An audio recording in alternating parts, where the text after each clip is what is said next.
All right, here we go. Okay. All right, let us know when they're ready.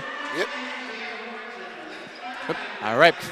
We are live at the West Quad Gymnasium at Brooklyn College. It's Brooklyn College Bulldogs basketball on YouTube.com, your home for everything Brooklyn. And tonight, it's the first home game of the year. The Brooklyn College Women's Bulldogs lead things off against the St. Joseph's College Bears in what should be a great and exciting opening game for the 2024-25 season. Home opener, baby. Hello, everybody. I'm Jonathan Perriente, along with my broadcast partner, Pat Brown. And Pat, for the Brooklyn College Women's Bulldogs, it's a whole new year. This team went to the CUNYAC title game, won the CUNYAC title for the 5th time in 6 years, went to the NCAA tournament, fell short against Bates, but it was another great season, another 20-win year under Coach Megan Campbell for the first year. And Megan Campbell, first year, having a big shoe to fill with Coach Alice Lang stepping down. She stepped up, got the team going. It was touch and go in the beginning of the season with some high-level competition. You know, they played Smith, they played NYU, but I thought that boded well going into the conference, and then they took it for four conference championships in a row, 4 conference going to the NCAAs in a row. But now you got a whole new team coming in. You have some fine players coming back, Dior Dorsey, Alana Estrella, Anna Kitsch. You know, so the James sisters not here, but you still have a nucleus to work with and some very good freshman talent that we're going to see tonight. Coach Megan Campbell talked to us quite a bit about it about a week ago when we first spoke with her. She talked about players like Danae McMullen, very promising young athlete, and she played very well in her first game against Stockton. You also have, they call her Fufu Azike, who's 6'2", and we'll definitely be seeing, I would say, a lot of her this year. Definitely can be a good presence in the paint. And then we have also, again, we have Brianna Gutierrez, you have Sandra Diaz, you have Aaliyah Rafat when she comes over after her volleyball season finishes. Yep. She'll be an important piece going forward. And then you have also Victoria Kansian. We're going to see her make her first start of the year. Yep, she's a transfer student. And she would be, I think, a very important piece on this offense. So the Bulldogs definitely have a lot of depth. They do have a lot of exciting players to be looking forward to. What I'm going to be curious about is how quickly they will buy in their first few games. It's always a learning curve, those first few games. You have to get familiar with your opponents. You have to get familiar with your teammates. You have to learn how to build that cohesion, that cohesiveness as a unit. And also, as a freshman, you played high school basketball, NCAA basketball, totally different ball game, a lot faster. Players are stronger, bigger, taller. So you have to get able to get up to speed, and that's what Coach Megan Campbell is going to look to do as we're about 40 seconds away from starting this contest. And on the other side, you have the St. Joseph's Bears. They're 1-0. They put up a 92-point drubbing against the City College Beavers, winning 92-35. Yes. And they have a very prolific offense, which was led by Mercedes Perez. You have also Grace Kennedy, you have Kristen Donovan, and it's a really good group of players under second-year coach Joe Giacchi. So we're definitely going to – this is a very familiar opponent for the Bulldogs, too. St. Joseph's right down there in downtown Brooklyn, just a short drive away. So we're going to be in for a very exciting matchup here. We'll see how the Bulldogs come out. First home game of the year. And we're getting ready to line everybody up and get the introduction of the players, but we're going to have to play in the national anthem, so we're going to turn the camera around and get ready to start this first contest. You have the referee? You have the referees? Oh, shoot. We have them. Oh, no. Don't tell me I dropped it. Let's get him from T didn't give it to us. Crap. Yeah.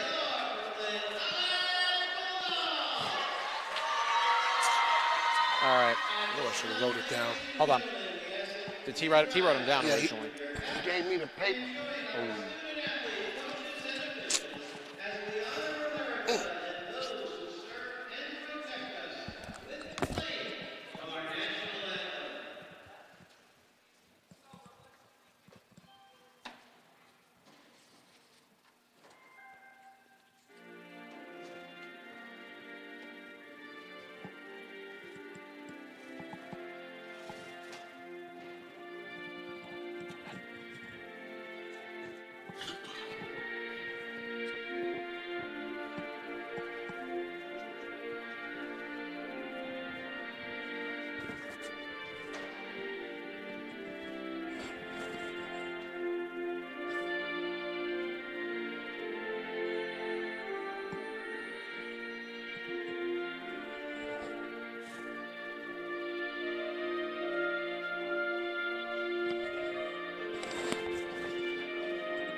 And a very beautiful rendition of our national anthem. And the Brooklyn College Women's Bulldogs and the St. Joseph's Bears are about to take the court. And we will go through the starting lineups. First, we'll go through the St. Joseph's Bears. You have Mercedes Perez, the 5'7" sophomore out of San Antonio, Texas, from William Howard Taft High School. She'll wear number 2 and play the guard. Dominica Sanchez, the 5'2" sophomore out of Guayaquil, Ecuador, from Santo Domingo de Guzman High School. She'll wear number 3 and play guard. Shauna Bliss, the 5'9" senior out of Bryant High School from Astoria, Queens, New York. She'll wear number 4 and play forward. Kristen Donovan, the 5'4" junior out of Archbishop Malloy High School from Maspeth, Queens. She'll wear number 11, play guard. And finally, Grace Kennedy, the 5'9" senior forward out of Maspeth, New York, from Queens, from Monsignor McClancy High School. She'll wear number 15. Head coach is Joe Giacchi, his second year on this team. Assistant coaches are Brittany McDonough and Lauren Quesada. And the starting lineups for your Brooklyn College Bulldogs. At the guard is a 5'4" junior from New Dorp High School in Staten Island, number 1, Victoria Kanzian. You have the 5'7" sophomore from New York High School in Staten Island, number 10, Dior Dorsey. You have the 5'9" senior from Midwood High School in Brooklyn, number 15, Mary Dojan. You have the 5'9" junior from Putnam Science Academy in New York, New York. It's number 23, Anna Kitch. And rounding out the starting lineup is the 5'6" graduate from James Madison High School in Brooklyn, number 24, Alina Estrella. The head coach, Megan Campbell, in her second year. Assistant coaches, Amelia Sedaris, Rocco Soletto, Brittany Bowen, Nicole Francomano, and Stanley Fervent. All right. And if you're Brooklyn, I think the first thing the Bulldogs have to do, set the tone early. Now, against Stockton, they had a lot of trouble getting off to that good start. They fell behind early, and it was a battle. And I'll have the numbers here. The Bulldogs, as a team in that game, shot 16 of 63. Not a good percentage. No, that's not a percentage you typically see the Bulldogs go for. That. So they shot a total of about 25% in that game. They only had 6 threes in the game, shooting 23. Now, to be fair, Stockton also didn't shoot as good either. They were 16 of 59 and only shot 27%, 4 of 18 from downtown. The key difference in this game was free throws. Bulldogs went to the line only 13 times and went 4 of 13. Stockton went to the line 30 times, 20 out of 30 at the line. And that's what you call lopsided. But yeah, you got to make the free throws when you get them. But now the key is this game. Bulldogs are in their white and maroon trim. St. Joe's in their navy blue and white trim. The tip-off is won by St. Joe's, and bringing up the court, that's Grace Kennedy. Now to the left wing it goes for Donovan. Driving it inside of the right low post for Perez. Driving, left low block. Good block from behind. That was tipped out of bounds by Kitch, and it's going to stay St. Joe's ball. Double block by Dojan and Kitch on the baseline. Good start on the defense early for Brooklyn here in the first quarter. 9:47 to go, and now it will be, taking the inbound will be Mercedes Perez.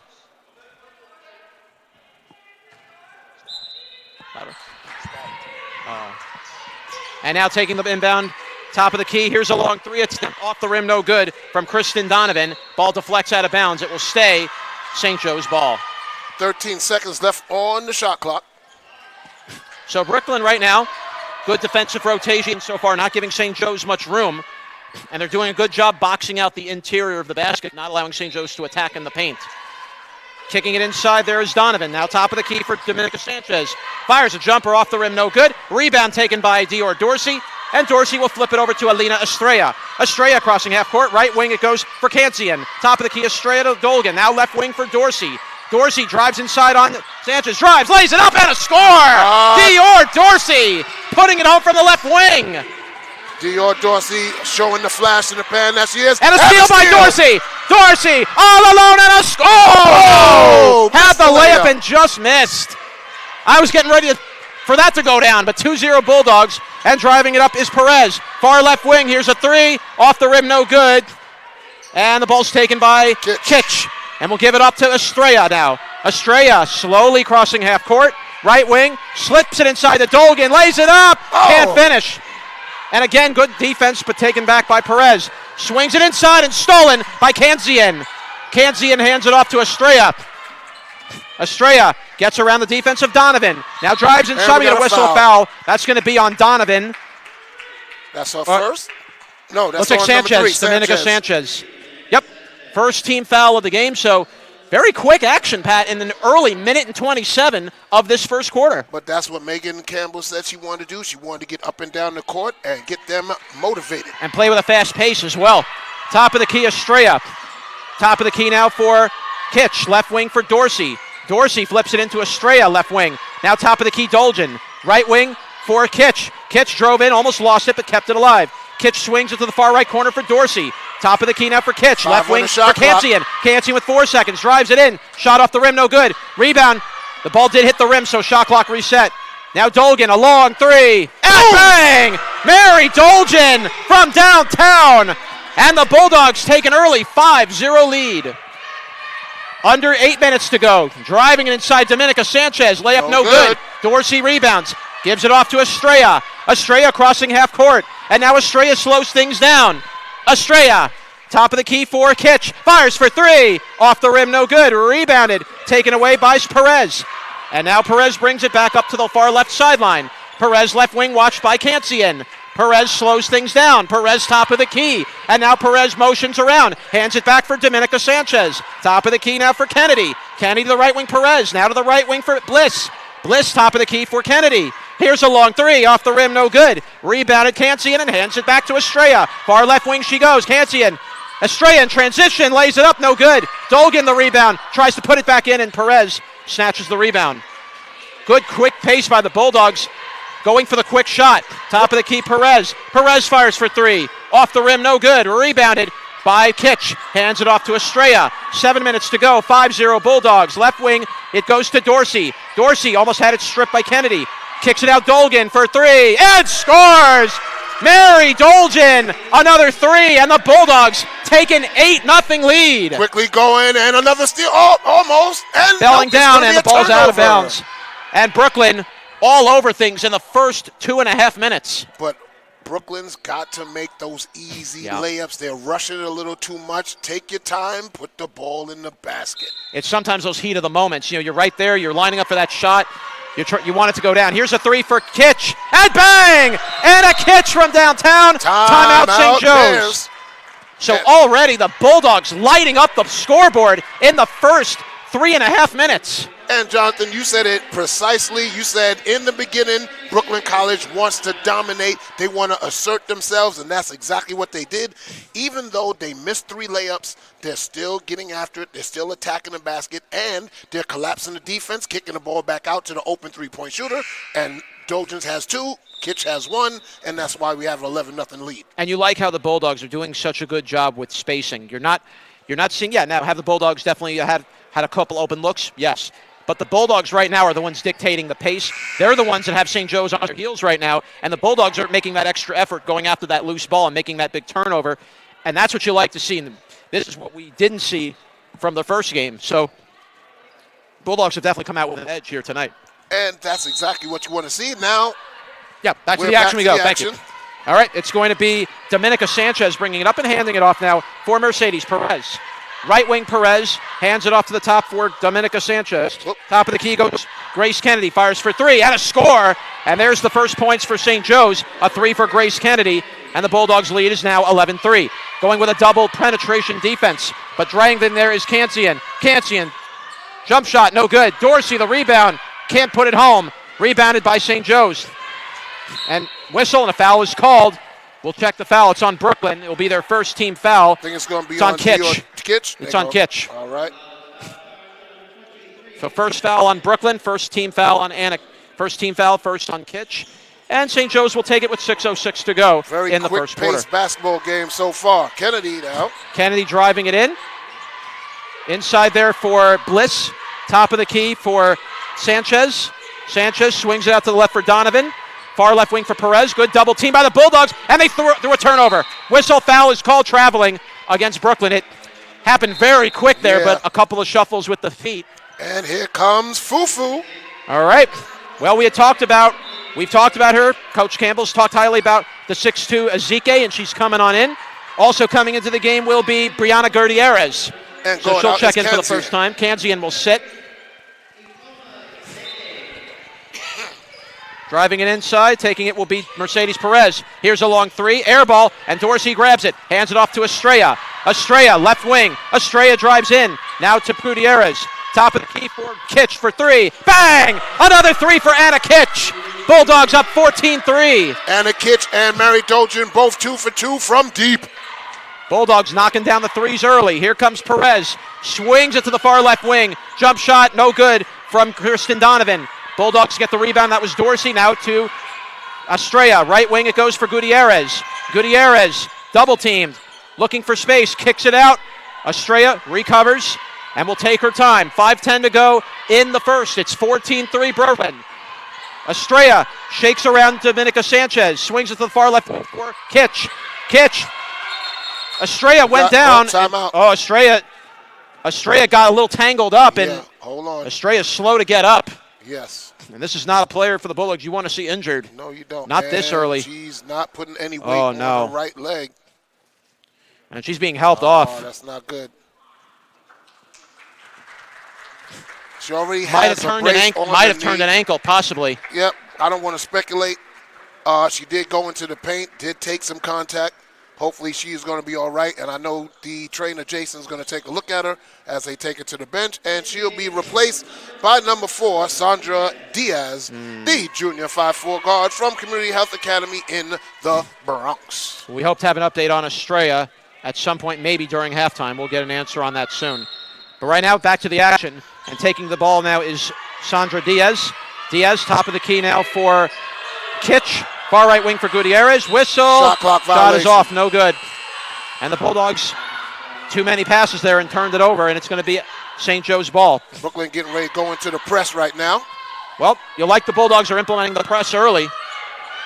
Bringing it up. St. Joe's, it's going to be Perez. And they off the drop pass it back. from Donovan. Perez crossing half court. Perez swings it to the right wing. Taken there by Dominica Sanchez. Sanchez drives inside. Got around a double team by the Bulldogs. Now it's top of the key was Perez. Now it's Perez from the far left corner. Fires for three and scores. And big three by Mercedes Perez. And timeout is called by Coach Campbell. And the Bulldogs lead is 14-6 with 4:29 to go. So on that possession right there, there was a lot of changing back and forth going around. Brooklyn got shifted out of position. They got the baseline open for the three, and Perez, with the open shot, knocked it down very, very easily. So with 4:29 to go, the Bulldogs have definitely dictated the pace early, but St. Joe's is beginning to. But St. Joe's is beginning to slowly creep back in this a little bit. They've hit a couple threes now. You don't want them to start finding their shot. Not at this juncture. The Bulldogs have their foot on the gas, and you don't want to let up. Obviously, of course, we still have to. The big story now we'll have to see is what will be the status going forward for Alina Estrella, and we'll see if the Bulldogs can maintain this pace. And almost turned that over, and very lucky that Perez tipped that out of bounds. Yeah. So right now the Bulldogs. Diaz gets it over to Dorsey. Dorsey on the right wing. Swings it over to Kitch, top of the key. Swings it over to Gutierrez. She's going to take the three and knocks it down. Gutierrez with the 5th three-pointer made by Brooklyn. They're up 17-6 with 4 minutes, 5 seconds left to go in the first. It's now Perez swinging it over. Wide open was Kern. Kern shoots it, no good. Rebounded by Gutierrez. Gutierrez gets it up to Diaz. Diaz to Dorsey. Dorsey pulls up the 12-footer, knocks it down. Dorsey with her second field goal in there, up 19-6. Perez now brings it up, swings it over to Sanchez. Sanchez from three, no good. Rebounded by Gutierrez, gives it over to Diaz. And now the Bulldogs coming back the other way. Here comes Dorsey, left wing. Dorsey swings it out for Diaz. Diaz lines things up. Now to Gutierrez, right wing. Gutierrez gets it out to Kitch from the far right corner. Kitch, will you get a whistle? And it looks like an offensive foul was called on Brooklyn, and it is. It's only the second foul of this game in the first quarter, 3:23 to go.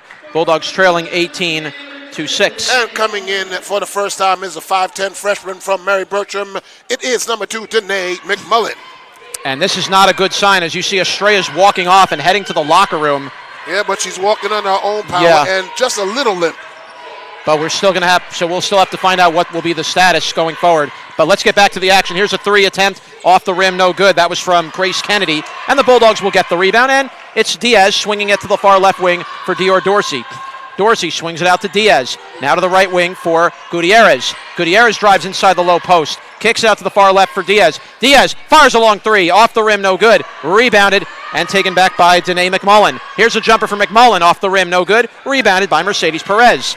Perez dribbles it up the right sideline. Perez swings it in. Perez, jumper, off the rim, no good. Rebound by Gutierrez. Got a few defenders in her face, but somehow Gutierrez was able to maintain the ball and find the open court. We got something in the back.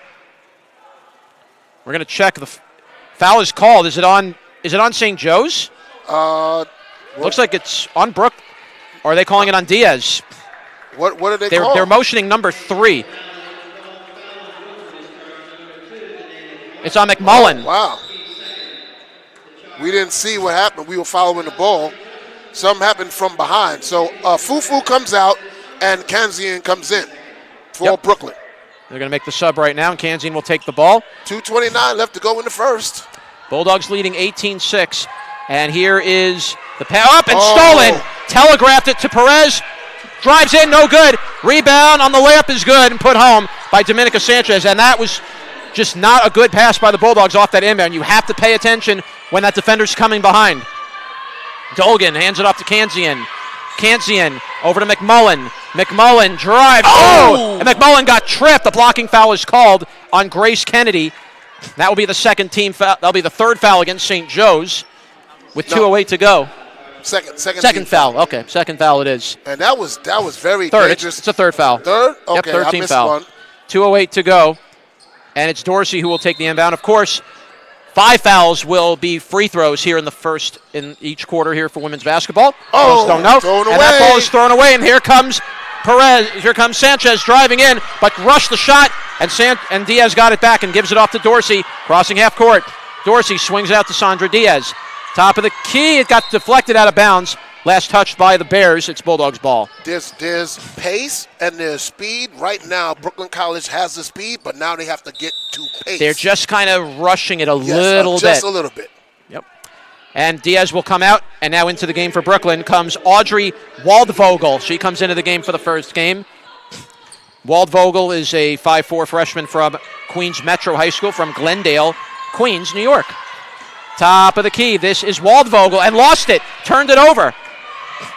And driving in, Perez lays it up and in. And just like that, Bulldogs lead down 18-10. And that's the second time the Bulldogs have given up a turnover and a fast break by St. Joe's. Giving it off to Dorsey. Dorsey, kickball. Yeah, she was trying to get that nice dribble pass to Dolgen, but it went off the foot. Yep. And it's a kickball, Bulldogs possession with 1:32 to go in the first quarter. And they're not going to reset the shot clock because it would reset to 20 seconds, so they're going to leave it with 22 seconds. And now Kanzian will inbound, looking for space. Kanzian has 5 seconds to inbound and gets it out to Waldvogel. Waldvogel fires for 3. Air ball was blocked a little on the shot. Donovan gets the steal, the rebound. Donovan, top of the key now to Perez. Perez fires a long 3, off the rim, no good. Rebounded by Dolgan and hands it off to Waldvogel. Waldvogel crossing half court. To Dolgen. Nice cut. Dorsey driving and puts it in. Beautiful tic-tac-toe to Double D. And the Bulldogs go up 20-10. That was a nice give and go. And that's what you love to see the Bulldogs doing. We had a turnover. Yeah, that was a double dribble violation against St. Joe's. Good defense by Mary Dolgen right there, stopping her at the sideline and making her step out. And here is Dorsey to hand it off and gives it off to Waldy. Waldy will cross the half-court line. Inside for Dolgen. Top of the key for Kanzian. Now to Dorsey. Little jump shot, little quick baby hook jumper, and scores from Dior Dorsey. Dorsey 4 for 4 from the field right now with 8 points. Bulldogs up 12 now, 33 seconds to go. Top of the key, Perez gives it inside to Sanchez. Here's a long 3 for Kennedy, and it just rattles in, and Bulldogs lead down to 9. So That is now 3 threes in the game hit by St. Joe's. Dolgan was able to grab it. We get a whistle, jump ball. Possession will go to Brooklyn. There's East Western with the arrows pointing. Should be Brooklyn ball, according to what we're seeing on the arrow. Yep. And it is Brooklyn. Yes. So that's they a good break can for the stay Bulldogs. For the last shot with 16.4 seconds left in the quarter. Well, you know St. Joe's is going to play full court pressure. That's what they're applying already off this inbound. The Bulldogs have to be very careful to get that pass in the right lane, and they do. Here comes Waldvogel. Get out Double the corner. team, gets Good. it out to Dorsey. Dorsey will swing it over to Kansian. Fires for 3. In and off the rim, no good. Dorsey the rebound, but lost the ball. Tried to get a pass and couldn't get it home. 2 seconds now. Here comes Dominica Sanchez. She drives in. Lost it out of bounds. Oh, a late foul. A late. Or did they call the foul? They call the foul. I saw the foul sign go up. Yep. Foul right as time ran out. Dolgen. Yeah, they will call it. I do not believe that was in the act of shooting. Yeah, it was. It was. She's going to go to the free throw line. Yeah, that's first not free the way, throws of the game. And it came in with no time on the clock. Yep. So it's Sanchez on the line. So these will be the final shots to end the first quarter.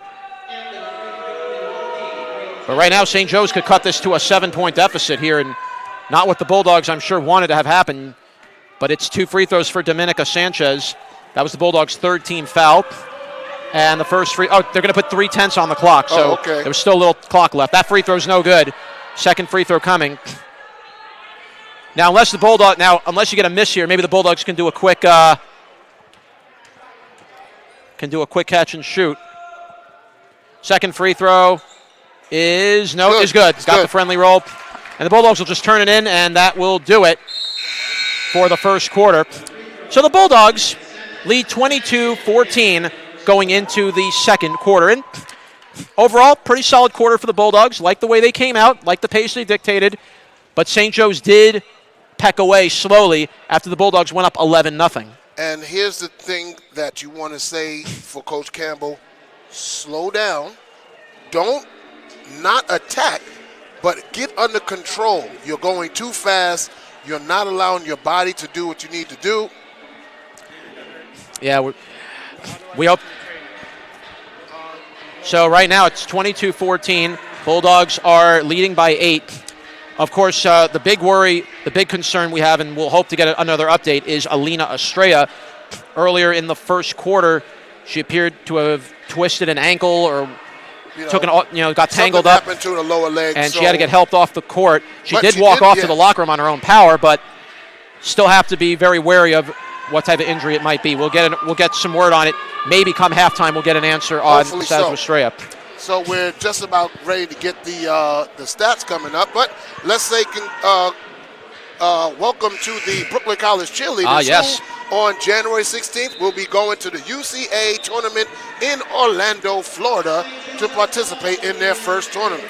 And that's a great thing for this cheerleading team, and we know how well they did in that tournament last time. And I can assure you the Bulldogs cheerleading team is going to have a very good season this year. They've really have a great dedicated group, and it's not easy to do what the cheerleaders do every day. They have to come out, perform, do these very difficult routines. It's not an easy thing to do for any cheerleading squad. So you really credit the work they have done, and we look forward to the run that they will have in Florida later this year. So give you the stats. Brooklyn shot 42.9% from the field, and St. Joe's 25% as we start the second quarter. All right, back to the action we go. And taking the ball is Dominica Sanchez and handing it off to Kristen Donovan. Left wing for the Sanchez. We get a whistle. Traveling called against St. Joe's. So far, we haven't seen St. Joe. Well, now they did make one change now. So Nikki Gretsch is in now for the Bears. Yes. So that is the first sub we've seen St. Joe's make so far in this game. Yep. Now driving the ball inside of the right is Anna Kitch. Swings it out to the top for Danae McMullen. McMullen to the left wing for Dorsey. Dorsey hands it off to the far left for Dolgen. Dolgen looking for space. Dolgen will hand it off to Dorsey.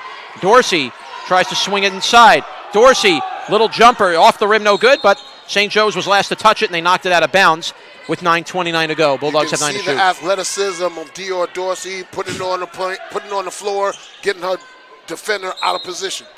Dorsey now looks for some space as she inbounds, gives it inside to Dolgan, lays it up, shot no good, but a foul is called Good quick shot by Dolgan and drew the foul. It's going to be against I believe it's on Donovan. 11. Yep. Donovan will get charged for that. First foul of the quarter for St. Joe's for either team. And it'll be 2 free throws at the line for Brooklyn. These will be their first free throws of this game. So St. Joe's went 1 of 2 to end the first quarter. And now Dolgan will get her first attempt. First free throw's up, and it is good. 23-14 for Brooklyn. So far, that is 7 points for Mary Dolgan. And she has really settled nicely into this starting role. And now we'll line up for free throw number 2. Shot is up. And Dolgan knocks down 2. 8 points for Mary Dolgan. Bulldogs up 10. And you saw the emergence of Mary Dolgan last season. Yeah. We had talked to Coach Stiletto last season about her being in the starting role, and she's clearly taken that role and has really done well in it. But here's a bucket and a score for St. Joe's. That was Mercedes Perez. And the Bulldogs lead cut to 8 once more. And handing it off slowly and bringing the ball up the court now is Brooklyn. Inside to Danae McMullen. Shot off the rim, no good. McMullen gets it back and puts it home. Nice. Love that second effort from Danae McMullen. And that's her first points of the night. Bulldogs back up 10. Dribbling the ball up the half-court line. This is Mercedes Perez. Swings it to the right wing for Grace Kennedy and threw it out of bounds. Last touch by Brooklyn. 20 to shoot on the clock. 8:42 in the second quarter. What I like is the defensive aggressiveness of Brooklyn College. When the ball is swinging, they're not late getting over and covering that side of the court. Top of the key now. This is Kennedy handing it off to Mercedes Perez. Drives it in. All long 3 attempt and a score for Kristen Donovan. And that was not a player for the Bulldogs you wanted to leave open. And that's 4 threes now the Bears have hit. Lead down to 7. Dolgan took a minute, fires up a 3 shot, no good. Rebounded by Dominica Sanchez. And Sanchez dribbles it up. Sanchez left wing. Looks for space now. Right wing it goes. Swings it out to the far right for Perez. Fires a long 3. Off the rim, no good. Rebounded and threw it away. Back to Dorsey. Sanchez saved it but threw it right to Dior. Dior drives. Yep, foul is called. It will be against Mercedes Perez. That will be the second foul for the Bears. That's the first on Perez. And the Bulldogs getting ready to make another change. And who's this getting on to come in? That looks like Amia Daniel. And that is Amia. That is it. Amia Daniel's coming in. The 5'7" freshman out of Uncommon Charter High School from Brooklyn, New York. She will replace Kansian. Ifoma Ezike comes in, Fufu. She'll replace Dolgan. So the Bulldogs definitely now going with a little more size, going with a little more length as well. First free throw coming for Dior Dorsey. Shot is up, and it's good. Bulldogs so far 3 of 3 at the line. Lead back up to 8. Second free throw now coming for Dior Dorsey. Lines up her second shot. It's good. Bulldogs up 9 with 8:04 to go in the second. Dior Dorsey has not missed any shot except for the layup that got the foul call. Driving it up to the right wing, Dominica Sanchez. Top of the key for Kristen Donovan. Donovan swings it to the right for Dominica Sanchez, watched by Danae McMullen. Sanchez drives in, threw up a wild shot, no good. Rebounded by Kitch. Kitch swings around Dominica Sanchez. Now looks for space, far left wing. Here's a long 3, off the rim. Irrelevant! Oh, big bucket for Amia Daniel. Bulldogs go up 12. Ball just rattled around, went off the top a little bit, and spinning, and finally went down. Bulldogs up 31-19. Driving it inside Donovan. Far left wing it goes for Nikki Gretsch. Gretsch with a bucket, shot no good. Rebounded by McMullen and handed it off to Kitch. Kitch crossing half court. Kitch gets around Dominica Sanchez. Swings out to the top of the key for McMullen. Far left wing now, it's taken inside by Daniel. Now top of the key for Dior. Tried to get it to Ezike and turned it over.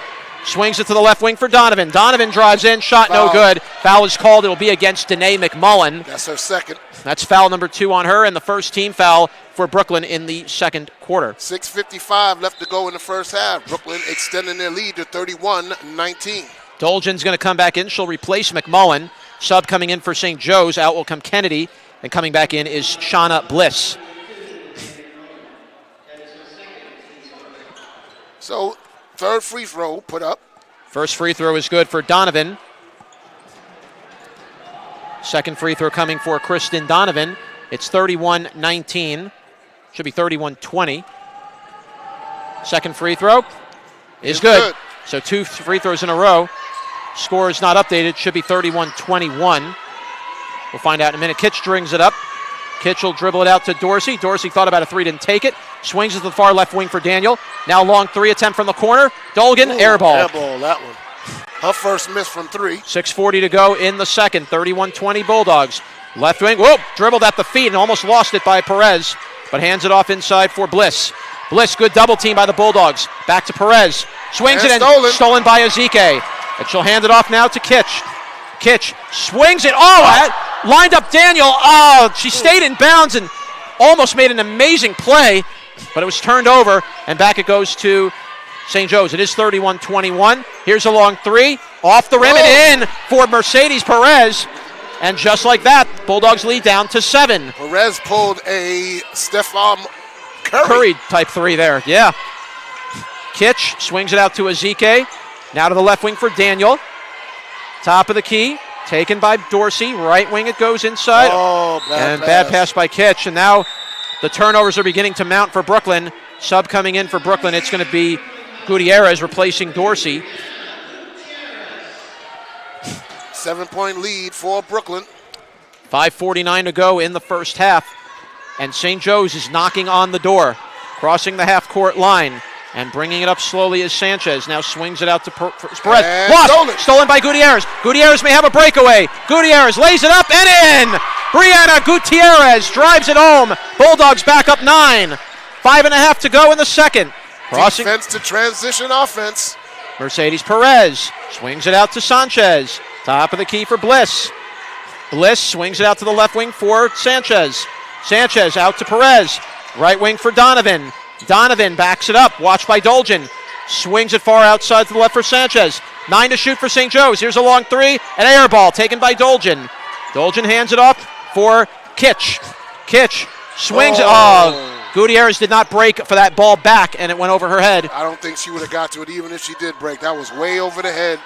Again, that's a timing play. Yeah, Brooklyn's got to slow themselves down when they got a chance to run. Under 5 minutes to go. Bulldogs up 9. Crossing half court is Mercedes Perez. Swings to the left wing. Watched on defense by Gutierrez. Good defense applied, but Gutierrez got a little too aggressive and will get called for the foul.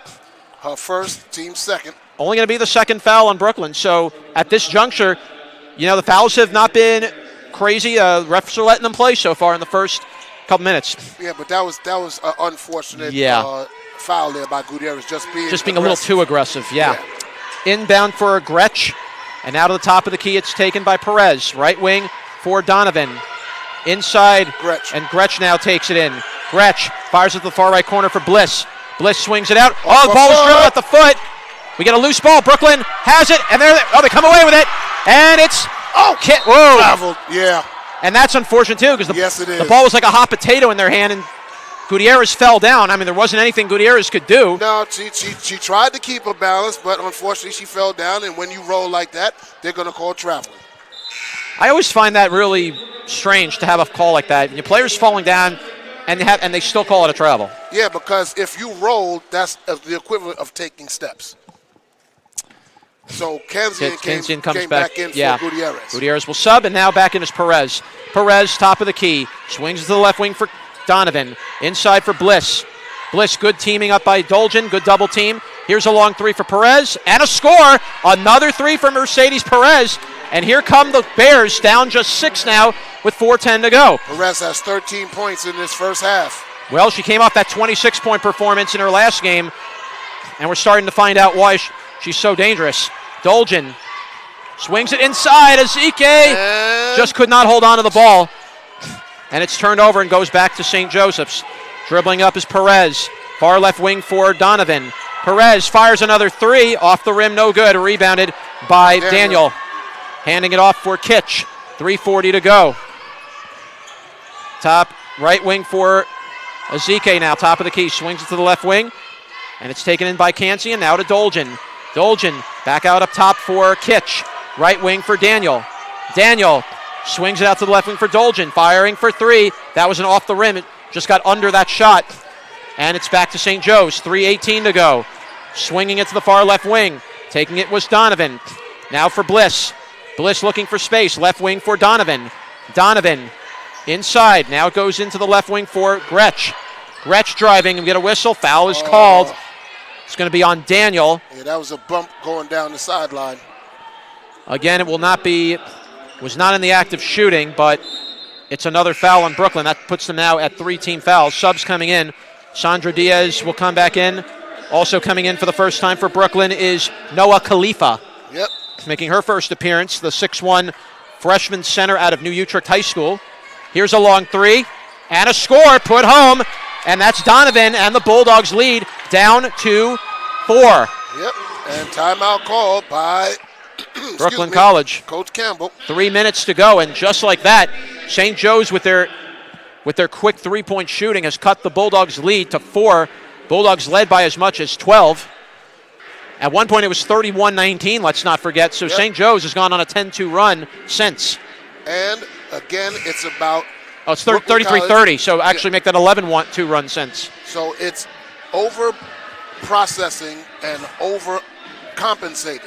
So when St. Joe's is swinging the ball across court, Brooklyn College, is racing across, and as soon as they race across, St. Joe's is switching the ball back across, getting Brooklyn College out of position and off balance, leaving open three-pointers, and bang, they're knocking them down.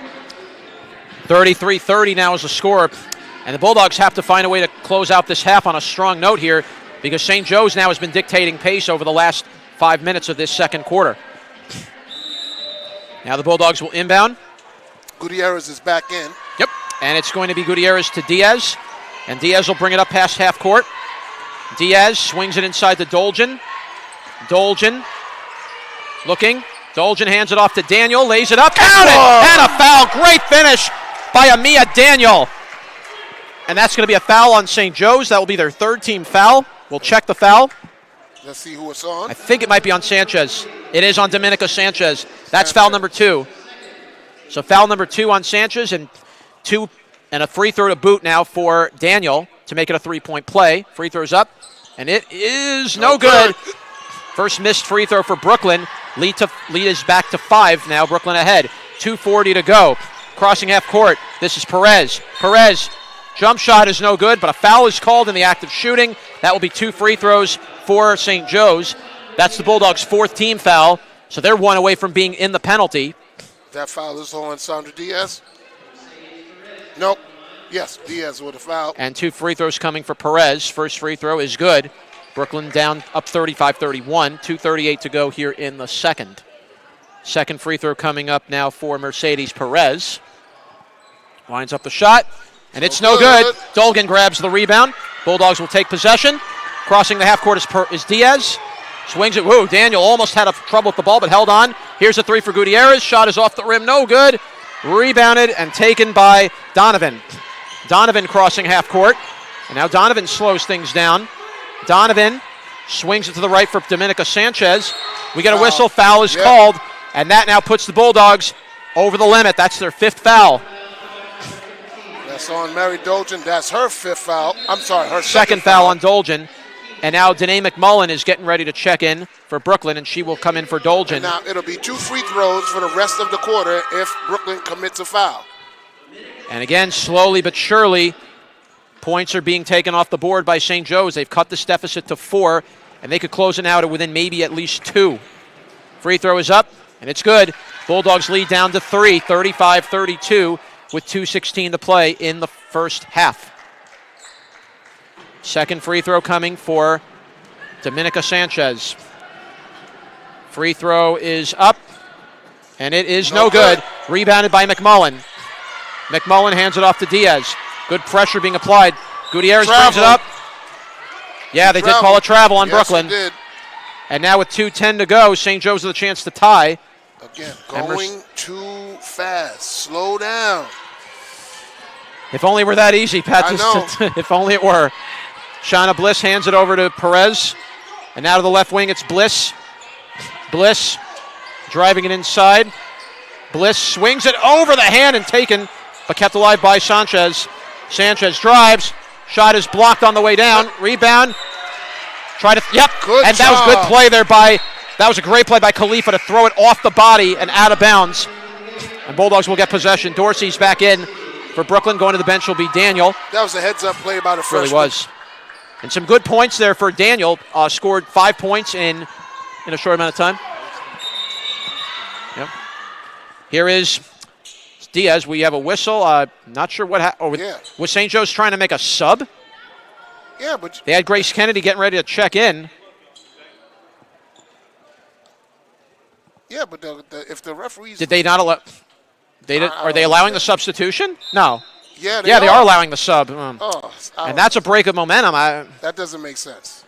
So now Bliss will go to the bench and will come Grace Kennedy. If you don't get the sub in, you don't get the sub in. The next stop ball, you get the sub in. You breaking the content unless the game. Unless the referees just didn't see it. Crossing half court, this is Sandra Diaz. On defense now is Sanchez. Gets it inside to Khalifa. Driving in Diaz, and she's fouled. By Sanchez. And that's going to be foul number 3. That's a big one now. Dominica Sanchez is now in deep foul trouble here, and you don't want her to foul out of the game at this stage. Minute 35 to go in the second. It's 36-31, Brooklyn leading by 5. And 2 free throws coming up for Sandra Diaz. That is the 4th team foul, by the way, for St. Joe's. One more foul, and Brooklyn will be in the bonus. Immediately after, free throw is good. Fans, a reminder, we will have live coverage of the men's game against the Kane Cougars, who have just walked into our gym facility. We're standing right next to us, and they will take the court at 7:15 against the men's Bulldogs here at the Quad. First free throw from Diaz is good. The lead is now 6 for Brooklyn. Second free throw is good. Up so to the 7. Bulldogs knocking their free throws down tonight. They have a 7-point lead. We're down to the last 90 seconds. Clock is not moving. The clock is not moving. Why is the clock not moving? The clock is not moving. The officials don't see it. The officials don't see it. Hey, the clock didn't move. Now they took 2 seconds off. Yeah, but there's way more than 2 seconds that came off the clock. Now the clock's moving, so that was a free 5 seconds of basketball there that you won't get back again. All right, well, we'll take that. Anyway, Khalifa got hit in the head almost. No call. Dribbling it in is Dorsey. And Dorsey could not dribble in. Put it back up by Khalifa. Khalifa could not finish. Rebounded by St. Joe's. Bulldogs up 38-32. Left wing, this is taken by Donovan. Top of the key for Mercedes Perez. Swings it to the left wing for Donovan. Donovan, a minute to go. Driving it inside is Gretsch. Gretsch, good double team by the Bulldogs. We got a jump ball. Possession, Brooklyn. Bulldogs with a good second effort and will get the turnover. Bulldogs will get possession with 59.4 seconds. Way to go. That's good defense right there. That's what you want to see the Bulldogs play. That's the type of play that you like the Bulldogs to come out with. And now Bliss will come out. Bliss will come back in. Out will go Kristen Donovan. And now Sandra Diaz will inbound with 56 seconds. That was Gretsch that went out. Oh, Gretsch went out? Okay, yes. Gretsch is out of there. All right. And now inbounding is Sandra Diaz. Right wing for Dior Dorsey. Dorsey makes a move inside. Dorsey almost threw it off the body, but couldn't get it back out of bounds. It got deflected out of her hands by Perez. Perez now speaking. Oh, good tip by Dorsey. Great steal. Dorsey takes it in good move. Dorsey now makes her move up to the top.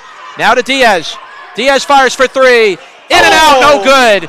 Bulldogs fighting for the loose ball. Taken by Khalifa, but traveling was called as Khalifa had the ball in her hand, but could not maintain a dribble. Oh, Sandra Diaz, wish she could have had that back. It rimmed in and out hard. Bulldogs lead is 5. Thought it said 38-32. Now it's just 37-32. I don't know what's going on. We're down to the last 20 seconds. St. Joe's can hold for the last shot if they choose. Perez will have the ball at the top of the key, watched by Sandra Diaz. And we get a whistle. Blocking foul is called on Diaz. She didn't get a flick down in front. So 2 free throws. And that'll be 2 free throws. I'm not too sure about that one. That looked close. Coach Campbell giving the officials definitely a talk about that. Officials, by the way, for this game, are Carlton Crawford, Lori Lombardo, and Mike Camerata. First free throw is good from Perez. Bulldogs lead down to 4 with 10.8 seconds left. Perez has 15 points right now in this first quarter. Second free throw. Make it 16 now for Perez.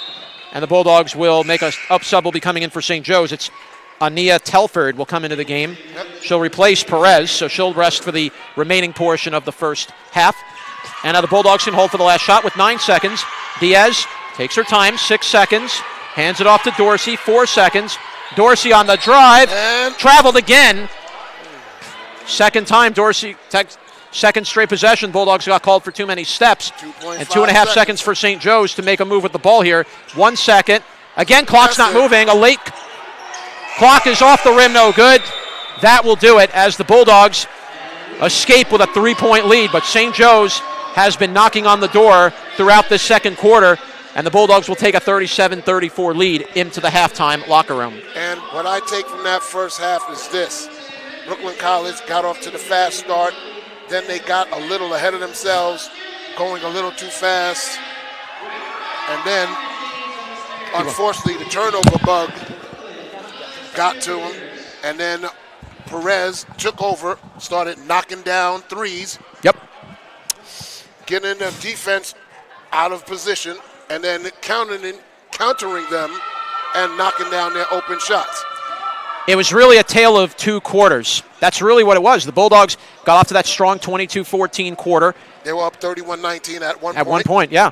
But then you saw how slowly St. Joseph's began to peck away. They slowly began to peck away at the Bulldogs' lead, and as a result, they cut the Bulldogs' deficit to 3. And that's where the Bulldogs find themselves, and they're going to have to make some adjustments going into the second half. So I guess you have to ask, definitely tides turned a little bit with the injury to Estrella, so you have to wonder, what if Estrella was still out there right now? Maybe could this be a different second quarter? Maybe it wouldn't be as close as it is, but you got to play with the players that are available, yeah. And hopefully Miss Estrella is okay. Hopefully we'll have Coach Rocco Soletto come up at halftime, and he'll give us an update as to what's going on with her. But on the court, slow yourself down. It's not that they're taking bad shots, because they're taking good shots, but the turnovers, that's the problem that they're having right now. And then defensive rotating, getting out of position, and then being sidetracked by not switching their feet and getting into the face of three-point shooters. And these are the mistakes that will have to be cleaned up, as we now have our stats for the first half.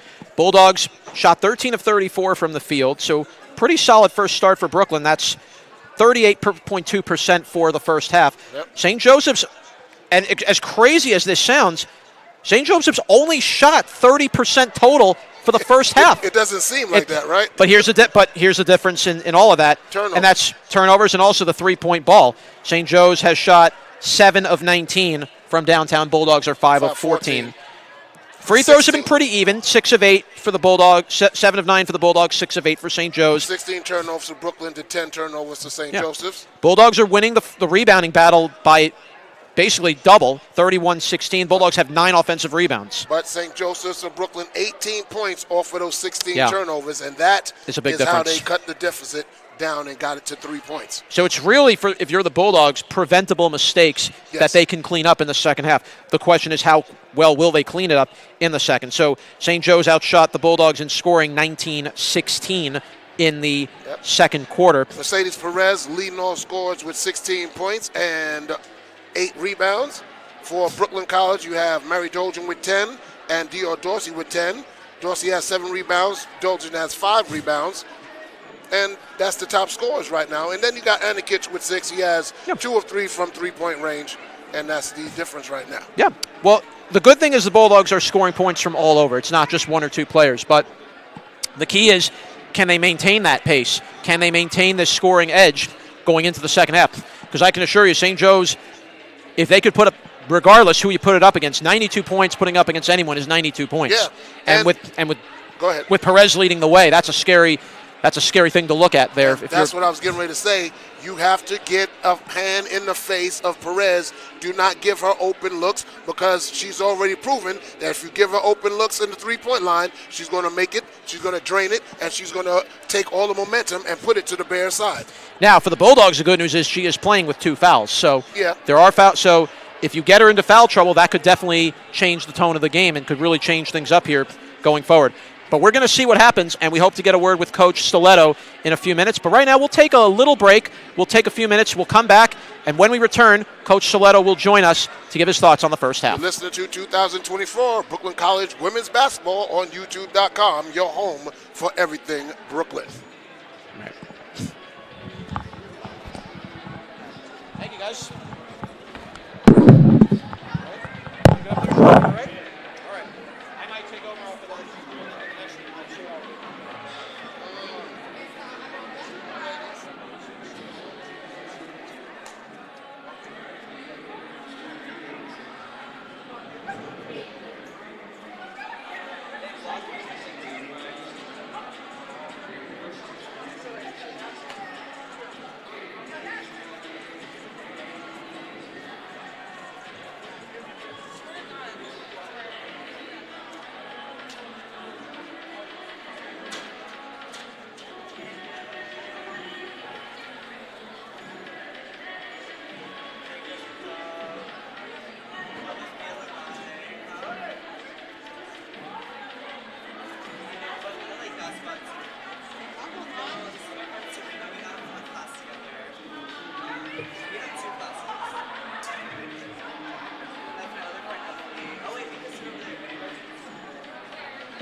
Yeah.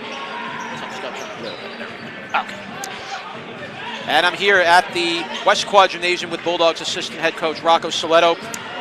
Coach Soletto was definitely a difference of 2 quarters here. You got off to a 22-14 start, but slowly in the second quarter, St. Joe's started to peck away, and as a result, now they're only down 3 points. Yeah, well, bottom line was, early in the game, we were getting turnovers, we were pushing the ball and scoring in transition. Second quarter, they pressed us a little bit, slowed our offense a little bit. We had to run a little more half-court offense. We got stuck with that a little bit. We were running the offense, we just weren't looking for the open shots, and that was the difference, I think. We saw Lena Estrella get injured in the first quarter. Is there any update on Lena Estrella? It was her ankle, actually. It was an ankle. We were lucky it wasn't her knee. I'm not sure she's going to be able to play the second half today. So, that's obviously a negative. But, we got other players who could step up. But it's nothing as serious as we had feared with Estrella. No, okay. No, not as far as we know. Ankle injury for Estrella. Okay. But she's out for the rest of the game? We believe so, yeah. Okay. So what are now some things you're going to do in the second half? We definitely saw Danae McMullen make an impact. We saw Daniel make a nice impact midway into the game. So what is going to be your plan of attack now for the second quarter to keep St. Joseph's at bay for the remainder? We're going to go back to pressure. We've got to step up our defense some. We allowed Perez to get in the lane a couple times, and she scored from there. She got 2 wide open threes from the top of the key, which we should be aware of that. We will be aware of it in the second half. Basically force turnovers and run. And that 18 points off turnovers was one of the big ones here that we took note of. And it's just, do you feel like it's a matter of just kind of slowing things down? Because definitely the pace was there. We got to pick up our defense. We kind of started okay, and then the second half, we just got a little sloppy. We weren't communicating, and you got to be talking. If we play an aggressive zone, so you got to be talking.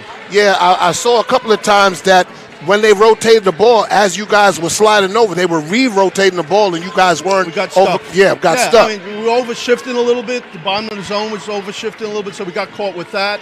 But it's all about talking. When you get in a somewhat scrambled situation, people have to know where they got to pick up. The next most dangerous action. Right. All right. Well, we hope to see the adjustments, and we'll see how this club comes out for the 20 minutes. Guys. Coach Soletto, thank you so much Coach. for your time. Thank you. That was Coach Rocco Soletto joining us here for the first at the end of the first half.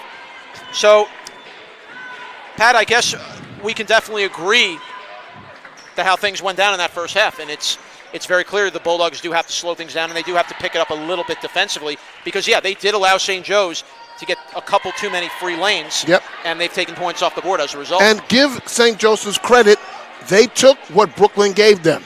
If you're going to leave me open at the three-point line, I'm not going to hesitate. I'm going to take the shot. And they made them. If you're going to turn the ball over, hey, you're giving us free opportunities, free possessions. We're going to take the best of it. 18 points of a turnovers. If Brooklyn can curb that, this doesn't give them any opportunities. How many offensive rebounds does Brooklyn have? Brooklyn had a total of 9 offensive rebounds. 9 to 2 offensive. So do a good job of offensive rebounding, getting second chance points, and then obviously taking advantage of locking down on defense and getting your running game going. So the Bulldogs are definitely winning all the important battles. It's just the points off turnovers. That's what they have to focus on now for the second half. And we'll see if the Bulldogs can come out with that and bring that energy here as we're about getting set for the second half. Fans, a reminder. Immediately following this game, the men's Bulldogs will be in action for their first home game of the year. Pat Brown and Sean Markusic will have the call. The men's Bulldogs will be taking on the Kane University Cougars. Tip-off for that game will be at 7:15. So we're going to turn the camera around and get ready to start the second half.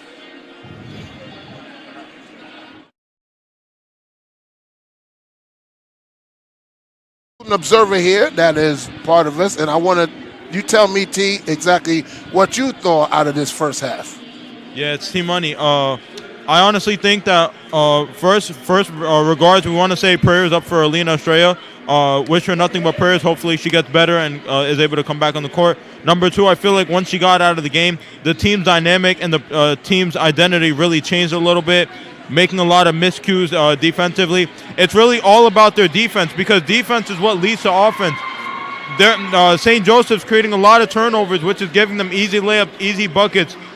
And Mary Dogan doing a really good job of getting rebounds, hitting 3 threes already, doing a very, very good job. Looks like she's been in the lab with Lethal Shooter out here.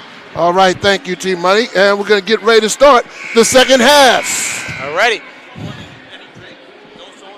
Yeah. I don't care. Whatever. All right. So, 37-34. The Bears will take possession, and going to turn the mic over now for the second half to my broadcast partner, Pat Brown. Thank you, Jonathan. And it's going to be St. Joseph's with the ball going from left to right. They're down by 3. So Kennedy, Perez, Donovan, Sanchez, and Bliss on the court. And we have a very quick whistle. And there was no fouls or nothing, so I guess. Was there just a. I guess the officials weren't ready. I hate that. Yep. I hate. Pat, as a football player, you knew that was called a false start. Yep. Unfortunately, there's no penalty in basketball for that. False start on the officials. That's a 5-second penalty. Let's play the guy. So Kennedy gets it in to Sanchez. Sanchez on the left wing. Swings it over and gets over to Donovan. Down low to the blocks, puts up the shot. No good. Rebounded by Mary Dojan. Dojan gets it over to Diaz. Over to Dior. Dior bounce pass, puts it up to Kitch, and in. A nice assist from Dorsey to Kitch. And that was a good, controlled possession. Find your man, don't rush it. Bulldogs get a easy. Nice spin move, blocked by Dorsey. Picked up by Diaz. Diaz to Dorsey, down the right side. Into the paint. Puts it up, and they say offensive foul by Dorsey. Not sure how I felt about that. Dorsey had a good, clean move. No, it was good. It was a slight elbow. Yeah, but the defender was standing still, no movement, and that's an offensive charge all the way. And was standing in the correct area. Ball knocked away and stolen by save. Brooklyn. Tapped away by Dorsey, who's always around the ball. Dorsey, right wing, top of the key. Dojan for 3. No good. Rebounded by Perez. Perez brings the ball up, guarded by Dorsey.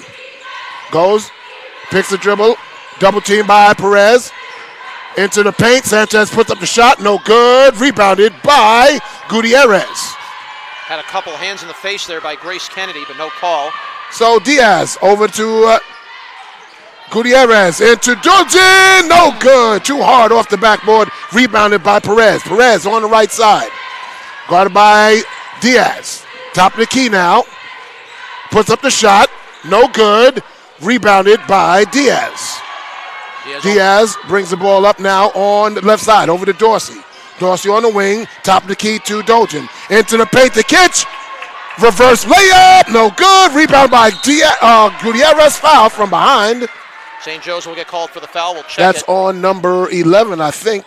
Yep, number 11. No, is that number 1? If she's blocking right now. Number 11, that is Donovan. That's her second foul. Donovan. So free throws coming for Gutierrez. These are big fouls on a couple of their top 3-point shooters. So slowly, they're getting into foul trouble. The Bulldogs will now take 2 free throws here. Short on the first free throw by Gutierrez. Bulldogs need to take advantage of some of these points that they've been coming up a little short on in the second. There's a free throw. Knocks down the second one for Gutierrez. Bulldogs lead is 6. We got a whistle. And foul. we got a foul on. Is it on Kitch? Is it Kitch? Let's see. Nope, it's on Gutierrez. Gutierrez. Right after the made free throw. That's her second.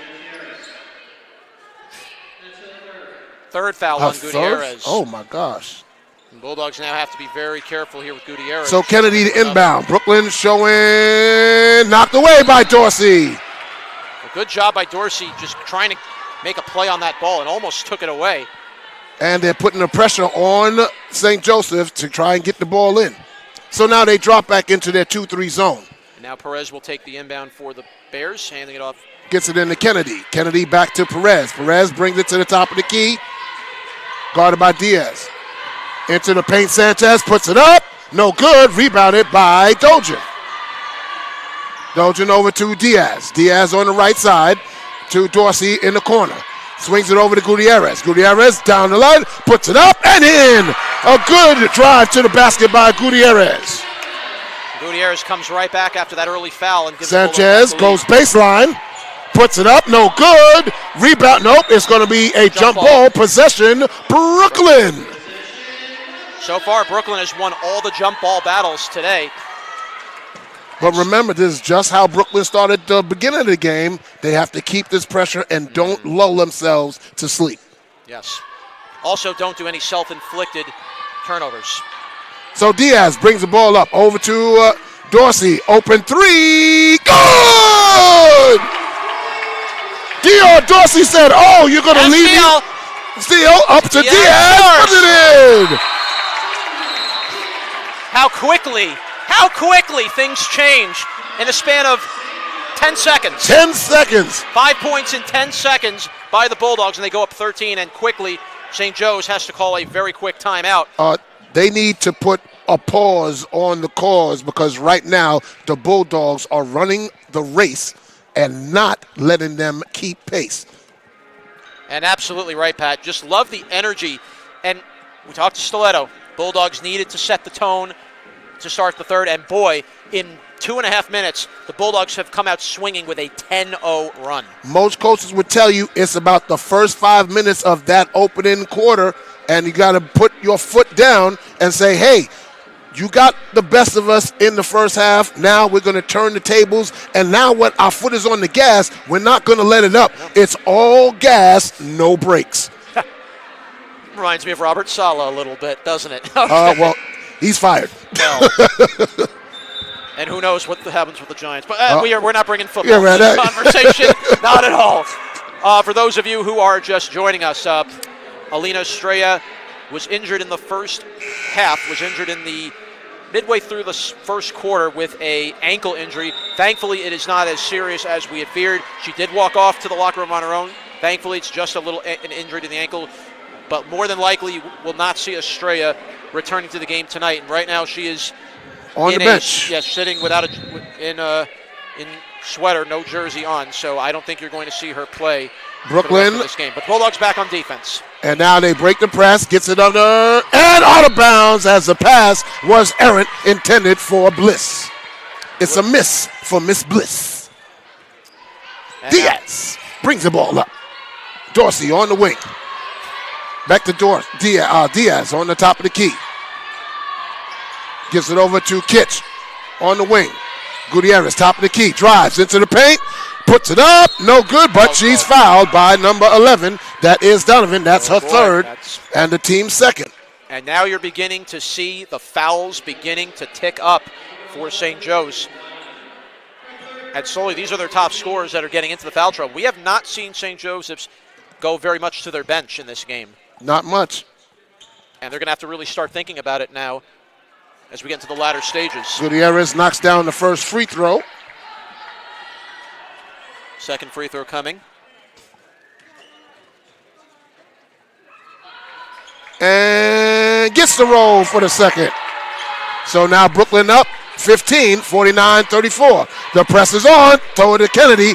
Kennedy throws it up and stolen by Kitch. Kitch now, 3-on-2, over to, Gutierrez traveled. She said, that's me. I shuffle my feet.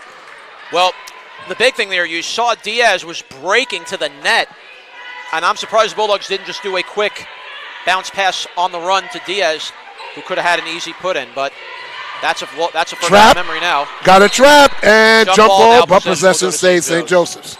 Yep. But again, Brooklyn not allowing St. Joseph's to get any momentum. In fact, right now, St. Joseph's hasn't even scored a point yet. They haven't taken a shot yet. Yeah, well, the Bulldogs have been doing a good job taking that away. Inbound to Kennedy, over to Perez, top of the key, gets a screen, drives, swings it all the way across court to Bliss. Kennedy for three. No good, rebounded by Anna Kitch. Kitch now gets over to Diaz. Diaz to Dorsey, but knocked out of bounds by Perez. That's a bad pass by Diaz right there. Yeah. She telegraphed it. They did it 4 times in a row, so Perez said, I'm going to go. I'm not even sure Diaz even, I don't think Dorsey even saw that pass coming. And to Gutierrez, on the paint, swings it back over to Kitch. Kitch with the 12-footer, no good, rebounded by Donovan. Donovan brings the ball up, guarded by Diaz. Double teamed over to Bliss. Bliss gets it over to Perez. Perez top of the key with 20 seconds on the shot clock. Swings it down low, stolen by Dolgen. Over to Diaz. Diaz guarded by Sanchez. Brings it up past half court on the left side. Swings it and stolen by Donovan. 2-on-1. Gets it over to Kennedy. No good. But Kennedy gets a rebound. To Perez for 3. And it's good. Well, that was a mistake on the Bulldogs. You had the ball in your hand and turned it over, and that allowed St. Joe's to get an open look and knock down a 3. McMullen getting ready to check in for Brooklyn. Top of the key to Kitch. Kitch over to Gutierrez on the wing. Saw Dorsey cutting. Puts it up off the backboard. No good. And a Kitch right there, but she's fouled from behind by Bliss. That's going to be her first foul, the team's third, as Brooklyn now getting into the paint and making St. Joseph's foul them. And now the fouls are beginning to tick up for the Bears. That's their third foul already. We're about halfway through the quarter. And now you have Fufu, McMullen, and Amina Daniel come in for Brooklyn. And number 21, that is Gretsch. Gretsch. Yep, Gretsch comes back in for the Bears. And a Kitch to shoot 2 free throws. It's good. Kitch knocks down the first one. Bulldogs have done a really good job at the line tonight. Remember, the other night they made only 4 free throws against Stockton. Bulldogs have made more than double that tonight. Yes, indeed. That makes Kitch a big difference. ready for the second one and knocks it down. Bulldogs back up 14.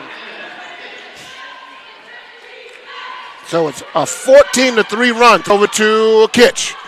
Kitch going to bring it up. Gets it across half court. Keeps the dribble. Gets it over to Dorsey on the right side. Down low to Fufu. Fufu bangs. Puts it up. She's giving it to McMillan. Puts it up. No good. Fufu gets a rebound. Swings it out to Kitch. Kitch for 3. Good! And Kitch with 2 offensive rebounds by Fufu. And that was big. Fufu, using her size, made that 3 happen. And stolen as Sanchez was out of control. Over to Kitch. Kitch now off the dribble into the paint. Down low to that was Daniel Deflected off of the St. Joseph player. Out of bounds. 54-37, Brooklyn College up as Donovan goes out. Subs coming in for St. Joe's. And that's number 13. That's Jasmine Chan-Clayton, the 5'6" freshman out of Melbourne, Australia. From down under. All right. Inbounds to Daniels. Daniels top of the key to Kitch. She's shading the right side. Top of the key now. 14 on the shot clock. Over to Dorsey. Dorsey gets to the McMullen. 9 on the shot clock. McMullen drives. Puts it up off the glass. No good, but we got a blocking foul on St. Joe's. That was Gretsch. And that's foul number 4. So one more foul. Brooklyn will be in the double bonus. And it will be Danae McMullen taking the free throw shots. All right. And Fufu's going to come over to the bench. Coach Campbell just having a word. Have a talk with her. Yep. Sub coming in for St. Joe's. So out, going to the bench will be Dominica Sanchez. And coming into the game now is Anaya Telford. 2 coming free back throws in for St. Joe's. Free throw is no good for missed by McMullen.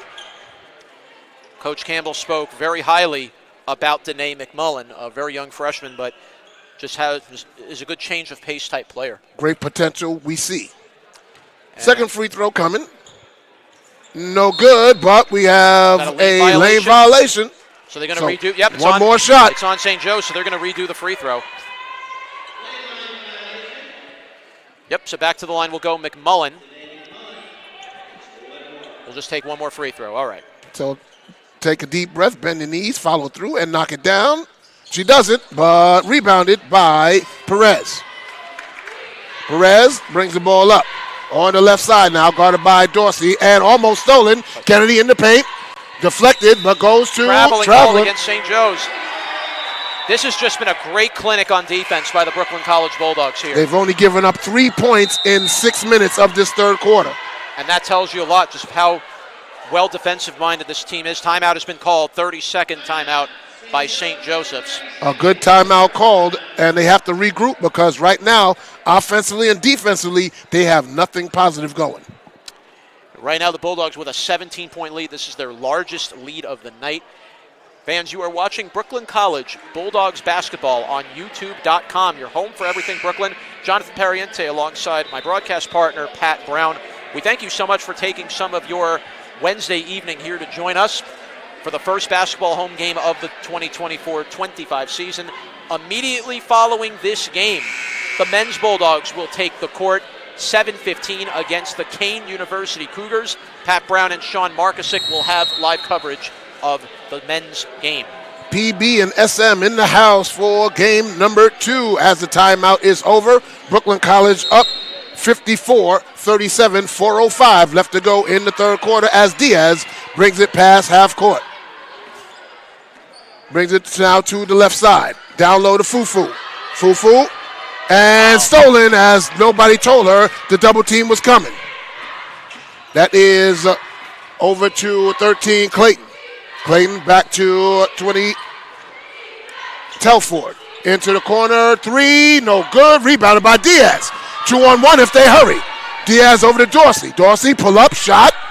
No good. Rebounded out of bounds off of, they say it was off of Daniels. Well, she went after the ball, so can't fault Daniel for that. It just went off the hands. 3.5 left to go in the third. Ball by Kennedy. Bringing it up. Swings it over to Clayton. Clayton, pump shot. Kennedy for 3. Off the glass, no good. Fufu over to McMillan. Good tap rebound. McMillan brings it up over to Diaz. Diaz to McMillan for 3. Oh, no good. That went off of Daniels' hand, off of Daniels. Yep.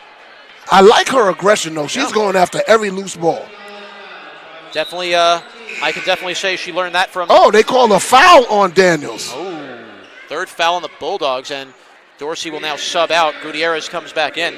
I was going to say, though, definitely Daniel has been learning from the Dior Dorsey tree. Yes. So, Sanchez now throws it. It's going to be a backcourt, but Kitch gets it. And she's fouled, but the basket, and it counts! The continuation play by Kitch. Anna Kitch with a 3-point attempt coming now. Gutierrez was the one who had the finishing bucket. Okay. 15 foul now against St. Joe, so it's all free throws from here. For 2 minutes and 37 seconds, if you commit another foul, Gutierrez at the free throw line and does not get it. Clayton went to the bench, by the way, on that free throw. Okay. Open and foul from behind, and that's going to be on Daniels, I believe, running up the back. And that now puts the Bulldogs at 14 fouls. So with 2.5 minutes, we could be having a battle of free throws here to close out this third quarter. That's the third foul on Daniels, so she has 3 fouls. So now the Bulldogs have to be very careful here, too. Gutierrez has 3 fouls. Donovan has 3 fouls, and Sanchez has 3 fouls. First free throw is good from Perez. We're going to get a sub coming in. And that looks like Cheyenne Castellano. No, it's not. Yes. No, it's hold on. Free throw Rebound is good. All right, we're going to have the sub come in. No, it's let's see. That is that. Yep, it is Cheyenne Castellano. Yep, Castellano. So this is her first action today. And we'll see what she brings to the table here in the remaining 2.5 minutes. Bulldogs up 17. So it is Diaz bringing the ball up. Gets it over to McMullen. Down to Fufu, but knocked out of bounds by number 4, Bliss. Yep. 20 seconds on the shot clock. 2:37 left to go in the third quarter. Brooklyn up 56-39. And I like what the Bulldogs are doing. They're trying to feed the ball to their 6'2 center. Ball into Fufu.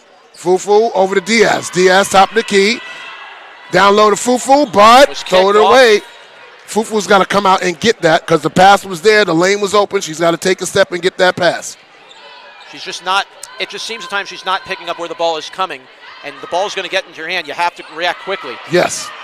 So Perez bringing the ball up and double team. Gets it over, throws it away. Fufu gets the steal. Fufu gets it over to Diaz. Diaz. And she traveled. Yep. You got to put the ball down first before you take a step. It looked to me like Diaz did.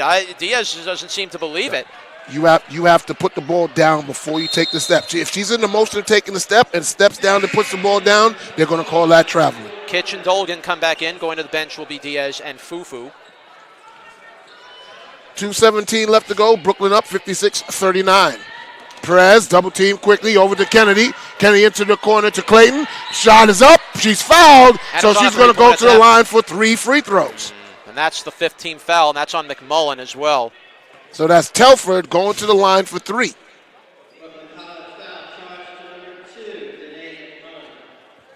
They've only scored 5 points in this quarter. But you still, even though the Bulldogs have held the Bears down for the most part, free throw is no good. You still just feel like you're still kind of leaving St. Joe's kind of hanging around. And you don't want to leave you never want to leave teams hanging around. You want to put your foot down early. And second free throw is good. So 1 out of two. And she has one more coming. Free throw to go. Bulldogs have to be ready on the play to release with 2:10 to go. Bulldogs leading 56-40. And no good. Rebounded by Gutierrez. Gutierrez to Kitch. Kitch, top of the key, over to McMullen. McMullen back to Kitch, top of the key. Pulls it back, keeps the dribble, swings it over to Castellano, and she traveled. Another travel. And turnovers are just killing right now. Good that you have a 16-point lead. But not good if you're Coach Campbell saying, I don't like turnovers. Well, you don't want these mistakes to linger. That's a big problem. And the Bulldogs in the Stockton game committed 18 turnovers. Just for a note. Swings over to Telford. Telford, top of the key. Swings it down low to Bliss. Bliss puts up the shot off the glass. No good. Rebounded by Anna Kitch. Remember the first half, the Bulldogs had 10 turnovers in the first half. Over to McMullen. McMullen to the corner. Castellano for a three. No good. Rebound by Kitch. Offensive rebound and fouled by Perez. That's her second. Team 6. Kitch goes to the free throw line. 4-2. Both teams are over the foul limit. And free throws coming for Kitch. Another offensive rebound by Brooklyn College.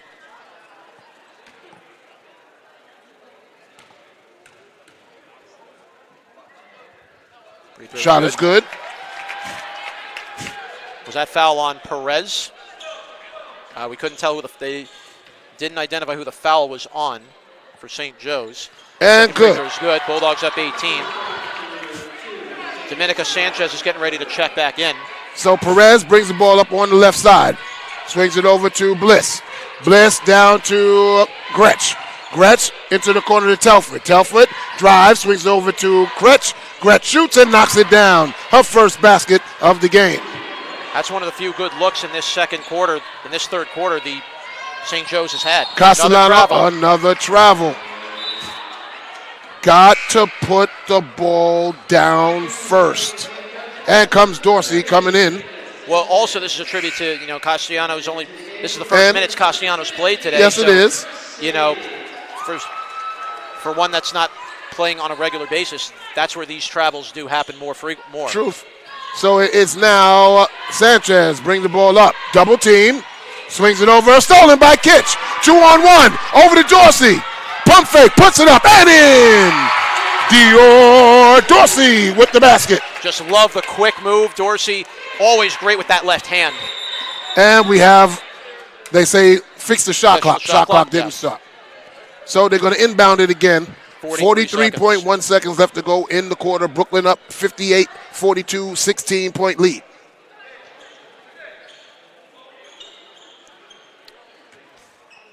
And it's inbounded. Gives it back to Telford. Telford running into the double team. Gets away to the double team, but she stepped out. Oh, they say a blocking foul. Are they calling it on Dorsey? Is it on Dorsey? Let's see. Yes, it is. Dior Dorsey, that's her second foul. Sixth foul, but Telford's going to go to the line to shoot 2. I'm definitely sure that Coach Campbell is not happy with the fouls that they are committing. They're not aggressive fouls. But the travels are a bigger problem. Oh, that's a bigger problem. Yes, indeed. We've already seen the Bulldogs with at least 6 travels, and that's not something typically we've seen the Bulldogs have. That free throw is no good. And I can definitely tell you, as you go throughout playing non-CUNY opponents, you have to really clean up any turnovers when you play the non-CUNY teams. It's a much different game. And Telford misses both and rebounded by Dorsey. Hands it off to Kitch. Kitch now, top of the key. She's running the point. Double team and swings over to Dorsey on the wing. Back to Kitch. Kitch over to Dolgen for 3. No good. Rebound by Anna Kitch. Kitch cleaning up on the boards. Over to McMullen. McMullen drives. Spins. Puts it back over to Dolgen. Dolgen to the paint. Back to McMullen. Puts it up. Oh, what a pass by Mary Dolgen to McMullen. Down to 3 seconds. 1, 2, 1. Stolen again, but that's the end of the quarter. Brooklyn College with 25-8 in the third quarter, extending the lead 62-43. Well, what a statement the Bulldogs made in the third quarter. They needed to come out strong, and boy, did they. Oof. So now the Bulldogs just need to keep the finish foot this on the pace pedal. for 10 more minutes. Yes, indeed. Fans immediately following this game, we will have live coverage of the men's Bulldogs against the Kane University Cougars at 7:15 from the West Quad. Pat Brown and Sean Markusic will have the call. So, Jonathan, right now we got 10 minutes left. Let's see who will we have as the players of the game. But the game's not over. I'm just putting it into the thought process of who might be. Well, one of them, no doubt, is Dior. There's no doubt. Dior Dorsey really had to step up. She's really made some good moves to the net. Anna Kitch has been huge in this game. And, you really have to look at, they're the two main cornerstones for the Bulldogs offense at this stage of the game. And they're going to need to be, because right now, with the ankle injury to Estrella, we don't know going forward the status of her injury.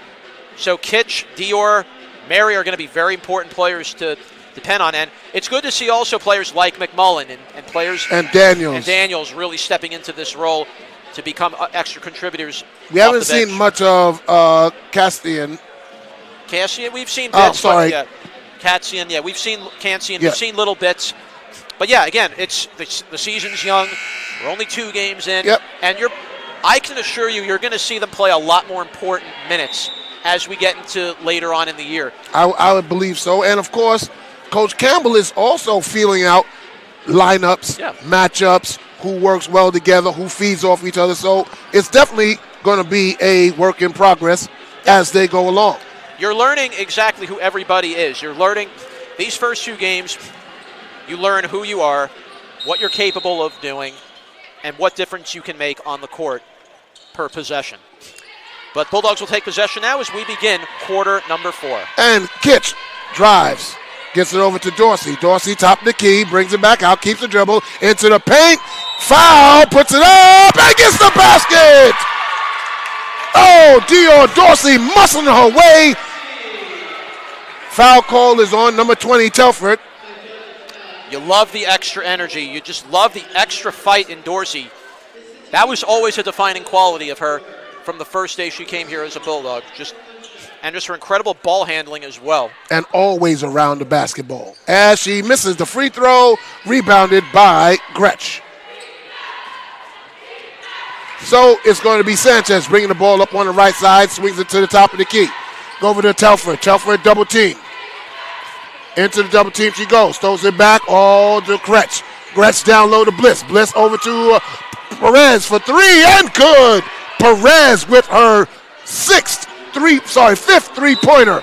And Bulldogs nearly turned that over, but thankfully was knocked out of bounds.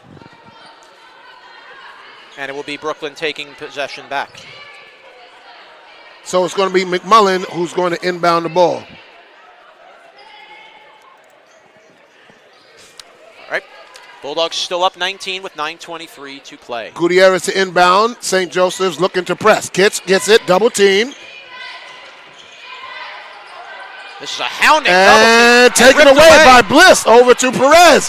Baseline, puts up the shot. No good. Rebounded by McMullen.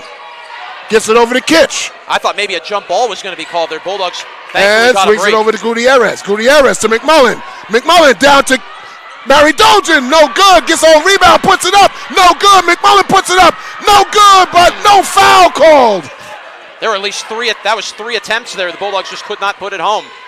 Whoa, what a bump there, but Bulldogs not called for that. A long 3, no good. Rebounded by McMullen. Taken by Kitch. Again, Kitch took a hit there, was not called. To Gutierrez. Gutierrez puts it down low to Mary Dolgen. What a assist from Gutierrez to Dolgen. So now, Gretsch over to Perez. Perez back to Gretsch. Gretsch over to Telford. Telford on the right side. Bliss takes a 3. No good, and rebounded by McMullen. Over to Kitch. McMullen has 9 rebounds. Kitch crosses half court, guarded by Sanchez. Gets it over to Dorsey. Dorsey in the weave, top of the key, into the paint, pulls it back out, over to Kitch for 3! Anna Kitch with her 5th three-pointer. If it's too hot, get out of Anna's kitchen. Knocking down that I three. like that, Jonathan. So Sanchez wrapped around but threw it away. Turnover, Brooklyn basketball. 69-45, 7:42 left to go in the game. And now Sandra Diaz comes in for Anna Kitch. And it is Ifoma Ezike Fufu comes in for McMullen. All right. Coach Campbell definitely changing things up, using everybody she can off that bench and just giving everybody minutes, which is so important. So Diaz is going to bring the ball up past half court.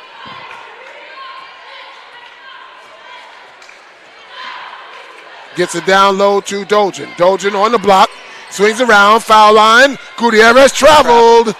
Yep. That is at least the 8th travel tonight we have seen from the Bulldogs tonight.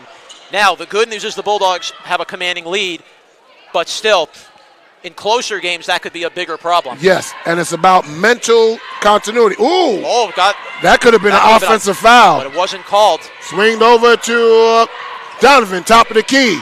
Down low to Gretsch. Gretsch turnaround shot. Rims in and out. Mary Dolgen with the rebound. Dolgen with 8 rebounds. Over to Diaz. Diaz brings the ball up. Top of the key. Down low to Mafufu. Knocked away. Stolen. Donovan's going to bring the ball back. 1-on-3. Pulls it back out. Swings it back over to Perez. No good. And they let the ball go out of bounds. As Castellano, that is Katzian comes in. And she's going to come in for Gutierrez. 6:51 left to go. Brooklyn up 69-45. Dogen inside to Diaz. Back to Dolgen. Dolgen back to Diaz. Soft press by the Bears. Knocked away, but Diaz gets it back. Her own pass. Back to down low to Fufu. Puts it up. And she's fouled, but she's going to go to the free throw line. Well, we're going to see the 6'2 Ezike going for free throws here. And, there are definitely moments where the Bulldogs are trying to get Ezike the ball because yes, they know 6'2", you can utilize that size in the paint. And she's got to learn how to use that body. First free throw coming. And gets the foul. Her first point of the night. Brooklyn on an 8-0 run to start the fourth quarter. Second free throw for Ezike. And no good. Rebounded by Gretsch. Foul's called on Brooklyn. Foul on Dolgen, I believe. And it is. Yep, it's Dolgen. Bulldogs pick up their first foul. 6:38 to go in the fourth. Foul number 2 on Dolgen. So now it's going to be stolen by Katzian. Katzian, 3-on-2. Over to Dorsey. Back to Katzian. Back to Dolgen. Dolgen holds it. Swings it over to Diaz. Diaz back to Dorsey. Dorsey on the right side. Down low to Fufu. Fufu traveled.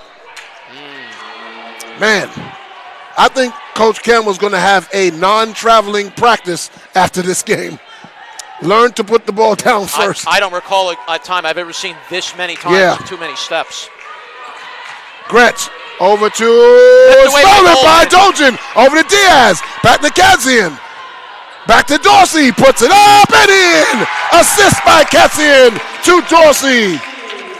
Just love the effort. Dorsey just has been all over the court tonight. 10-0 run to start the fourth quarter. Double team on Perez. Perez pushed down and They call a blocking foul against Brooklyn. Ooh. I don't know. Somebody got to lock that down. I almost fell and killed myself. It's all right, yeah. So they gave that foul to Diaz. That's her third. I thought that was an offensive foul because Perez extended the elbow. So inbound to Kennedy. Back to Perez. Perez, a long three. Good! She's got the range.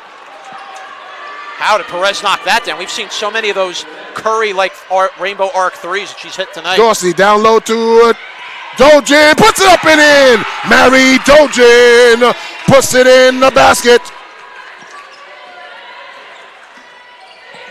And out of bounds, Brooklyn basketball. 5:23 left to go. 5:23 remaining. Bulldogs in firm control. And now now emptying their bench. emptying the St. bench. Joe's. So let's go through all of them. In will come Number 10, Lindsay Dominguez. Jasmine Chan Clayton comes back in. Clayton. We're going to see Number 5. that's number 5. That is Gabrielle Sink. Oh, Gabrielle Chinque. That's Chinque. Chinque. Yes. That's Down low to Fufu. Fufu puts it up. No good. Offensive rebound. Puts it up and in. There's the Fufu first with an rebound for her. offensive rebound and the basket. And look how pumped up she is as well. Hey, when you score your first collegiate basket, that's big. Yep. So Dojin, almost stolen, swings it over to it to nobody. As now Brooklyn's going to substitute. Catherine Barrios also Daniels, came in to the game. McMullen, and Looks like Gutierrez is coming back in as well. nope, that's not Gutierrez. That That Elkins? is Elkins. It is Elkins. Yep. Juliana Elkins. No, that's Castellano. Nope, that's Castellano. Waldvogel. That's Waldvogel. She's back in the game. Okay. Waldvogel, top of the key. And gets it to Fufu. Fufu drives and puts it up, and we got jump ball possession.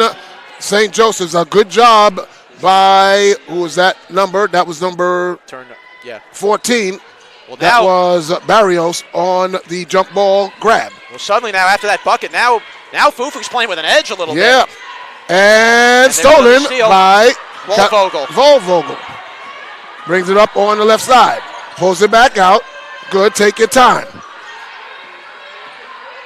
So gets it over to Daniels. Daniels, top of the key, drives into the paint, puts it up, throws it up, And no no foul foul. call. And Daniel, very lucky, did not maybe get injured. That was an awkward shot. Sub coming in for Brooklyn. Now it's going to be Castellano back in. Comes in for Katsian. All right. 4:16 left to go in the game. Brooklyn up 76-48. Gets it over to 5. That is Chikwa. We got another whistle. another. Double dribble against St. Joe's. Brooklyn ball once more. Bulldogs up 28 right now with 4:10 to play. And So- the Bulldogs have taken firm control ever since the start of the second half. They dominated the second half, as it's going to be Waldvogel, top of the key. Into McMullen. McMullen pulls it back out. Good job. Daniels for 3. Good!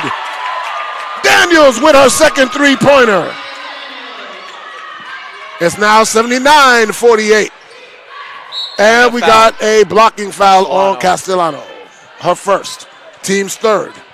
Right now, you do not want to put them on the free throw line, but you also don't want to give away free points.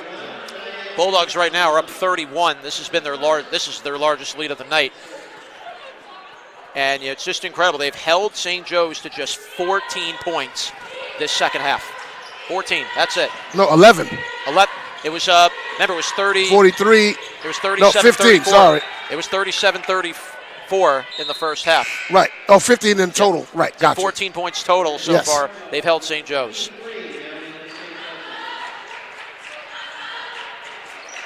Back to inbound will be St. Joe's. And it's out Telford. And it's going to be number 10. Dominguez. That is Dominguez. Drive in, and she's going to be called fouled. Castellano again. That's her second, team's fourth. I know these are good minutes for the bench. They want to get these minutes in. They want to pick up the pace. Bulldogs are going to make a change. And it looks like Noah Khalifa is coming back in. Khalifa's going to come in for Going to replace Fufu. Fufu. But it's good to see the Bulldogs rotating their two big. 6'2" of Fufu and the 6'1" Telford Khalifa. inbounds to Dominguez, swings, and stolen by Waldvogel. Waldvogel, yep. Swings it down, and Daniels gets it. Somehow she got it up and in. Make that move, are you? That takes concentration to knock down a basket like that. My goodness, what a basket. Dominguez, and almost stolen by Daniels. I'll tell you what, Pat, I really like Amia Daniels. She She's just all over the ball. She's not afraid to go after the lane. We're going to have Sierra Kern getting ready to check in. This is her first minutes of the game. She'll replace McMullen. Yep. So 3:08 left to go in the game. Brooklyn firmly ahead, 81-48. So the Bulldogs have almost used everybody on the bench in this game. Shot up, rebounded by Khalifa. Khalifa over to Waldvogel. I'm going to call her WG because pronouncing that name fast gets me tongue-tied. Over to Castellano. Call her Waldo, call her Waldy. Castellano over to 11. Daniels puts it up, no good. Rebounded by Khalifa, puts it up and in! Khalifa with the roly-poly basket. Everything falling the Bulldogs' way now as they're up 83-48. 2:20 left to go in the game. Dominguez, top of the key, Telford. Over to 23, Karpov. Karpov over to 5, Chinque. And we have traveling Chinque. That's what it is. Okay, thank you. Chinque. Yeah, Chinque. I'm so glad for pronunciations on the sheet. Yes, sir. So WG's going to bring the ball up. She's directing traffic on the right side, on the wing, down low to Khalifa. Khalifa, basket, swings it back out and knocked out of bounds by number 10, Dominguez, with 16 seconds on the shot clock, 1:55 left to go in the ball game.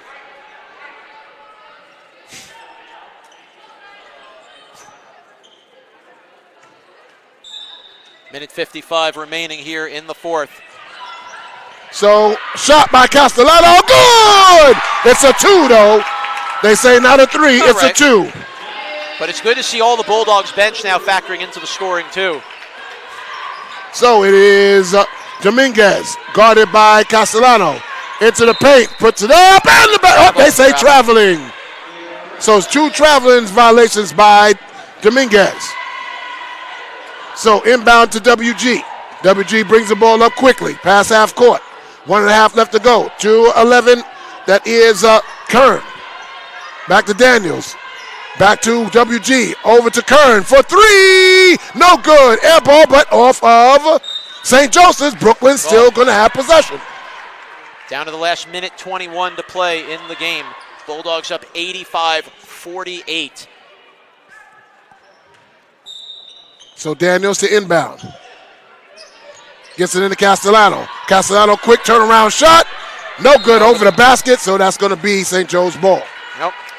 Isn't it kind of crazy how what a difference a game makes? The other night, St. Joseph's won 92-35, and today they're down 85-48. Yep. What a difference a game can make. A flip of the script. So Telford brings the ball up, gets it over to Dominguez. Back to Telford. Telford, top of the key, on the right side now. Into the paint, puts it up. No good, but a foul is going to be called. I believe that's going to be on number 25, Khalifa. And it is Khalifa. That's going to be the Bulldogs' 15th foul. And free throws coming for Telford with 1:04 left to go in the game. Brooklyn College has held St. Joseph's to 14 points in the second half. Now make it 15. Oh. Second free throw coming for St. Joe's. This is for 50 points. And they got it. 85-50, Brooklyn leading. As we approach under 1 minute to go. So WG has the ball, swings it over to Daniels. Daniels, top of the key, into the paint, puts it up, no good. Rebounded by Khalifa, puts it up. She was fouled from behind. So Khalifa is going to go to the line after getting the offensive rebound. Exactly 50 seconds left to go in the game. A good job by Khalifa, never bringing the ball down, putting it right back up. Khalifa misses the first free throw. Second free throw coming for Khalifa. 50 seconds left to go in the game. 50 points St. Joseph's has scored. And she makes the shot. Crowd giving her a very nice ovation. So it is Telford bringing the ball up. Double team over to Dominguez. Dominguez turns around. Down low to 5 out of Turn it bounds, over. and it hit the end line. And Brooklyn College will have it with 38.2 seconds left to go. So far, the Bulldogs keeping the pace.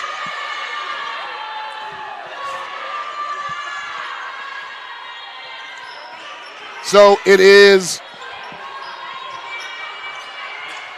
down low to Castellano for 3. No good. Rebounded by Daniel. Back to Castellano. Castellano into the paint. To Khalifa. Puts it up. No good. Rebound by Kern. And she is Fight for the loose ball. jump Ooh. ball. Possession Brooklyn.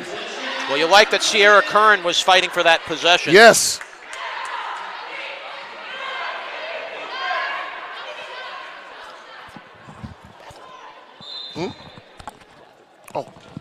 All right, 14.4 seconds. And Khalifa trying to get it.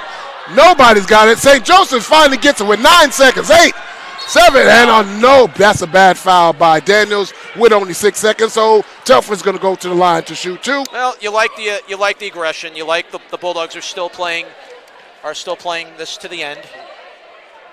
And you'll take that. One of the Bulldogs That's is Daniels. down. Just went down. And Daniels has had a great game, and now she's down on a knee. She's getting up slowly. Okay, good. She's walking off All right. on her own power. That's always a good sign. Don't know if maybe could it be cramp? Might be cramping, if anything. Hopefully, because they did say she cramped in the first game. Well, So Telford to shoot 2. and that's the And thing. she knocks it down. Go ahead. Cramping, usually when you play extra minutes that you're maybe not accustomed Used to, that cramping usually tends to happen. It's just adjusting. Free throw number 2 is good. Bulldogs lead is 34. And that's 6 going to be seconds. 5, 4, 3, 2, 1. Brooklyn That's College comes away with their first victory of the season. It's 86-52. And the Bulldogs with a phenomenal victory, an incredible. 86 to 52. And we're just waiting to get the end of the game stats. So Brooklyn College with a strong second half. They only gave up 17 points in that second half. They dominated the third quarter, scoring 25 points. They dominated the fourth quarter, scoring 24 points. And, Jonathan, they just up and ran away with this game in the second half. They made a great adjustment after the first half. You knew St. Joseph's was knocking on the door. You had a feeling things were going to be close. And you liked the way the Bulldogs came out. You liked the way the Bulldogs attacked.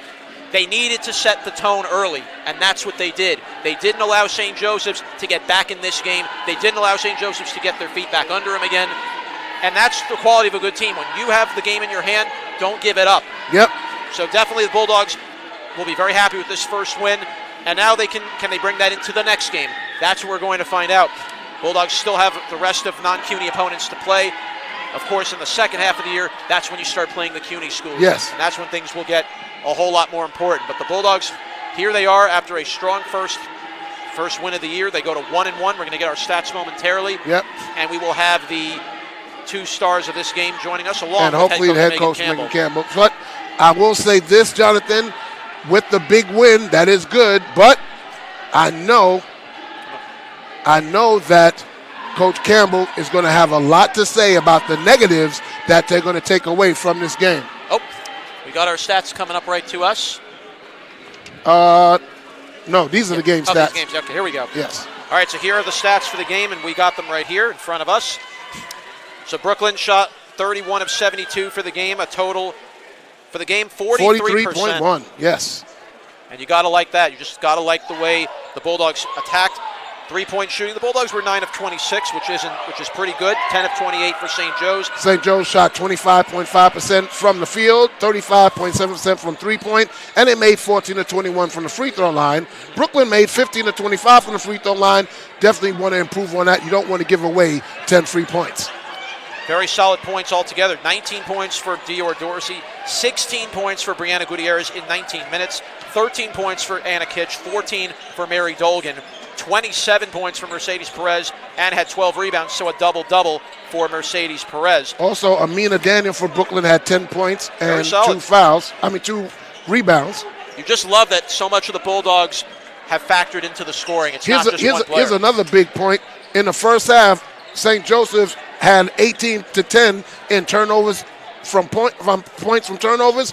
Brooklyn College won that 31 to 24 in the second half. Well, they did a very good job holding the Bears to just 6 for the second half, 4 points off turnovers. And here comes Dior Dorsey. And here she comes to join us. Megan Campbell is on her way up with us.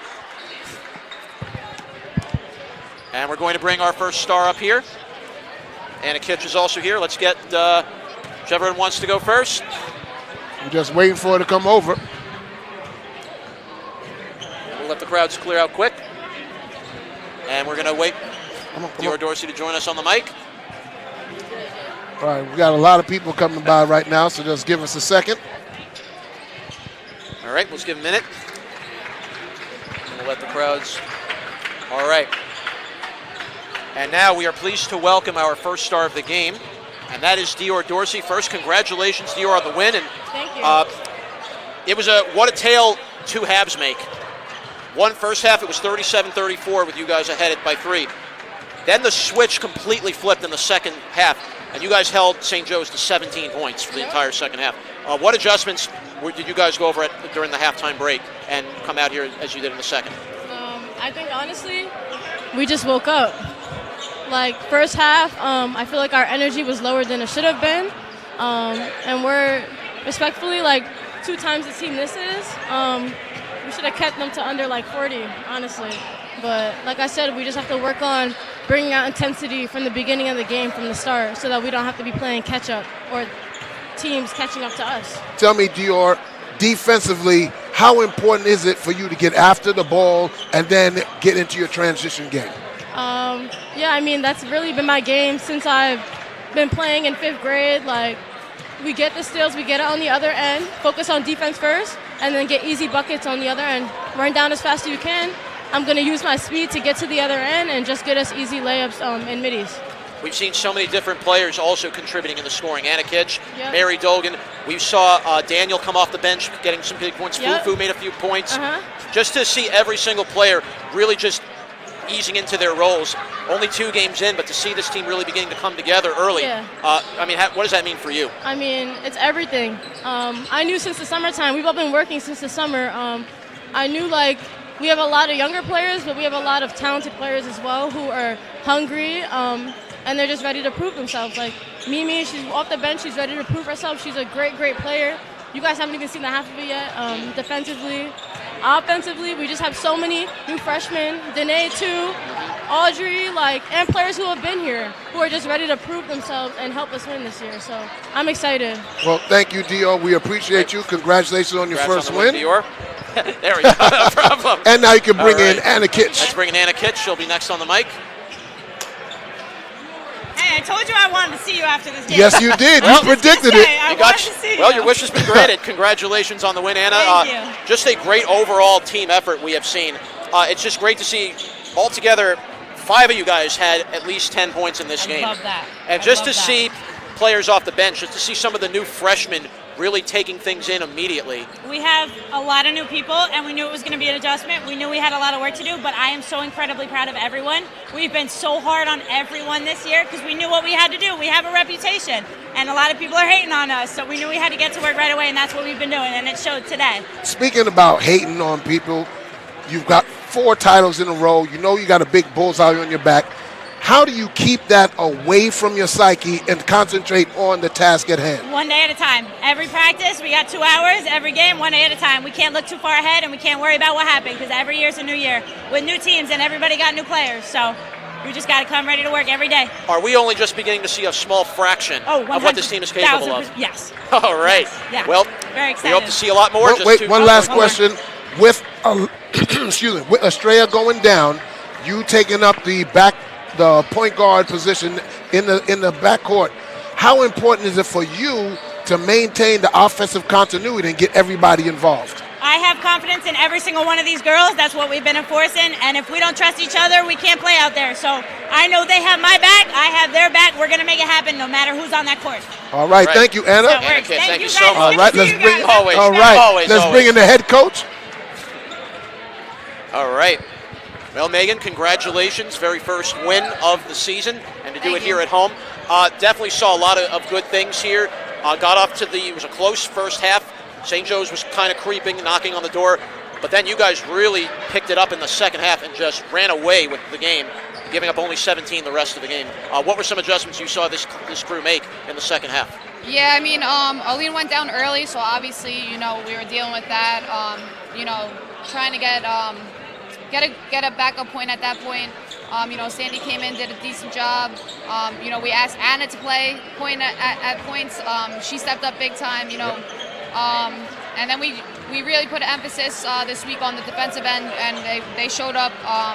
That's what we did in the second half. We looked to amp up the defense a little bit. I know you don't like talking about the negative stuff, but I'm sure you're going to address that. But in the first half, you had a whole lot of turnovers, a lot of traveling calls. How do you work on that in practice so they can mentally be prepared to do what you want them to do on the court?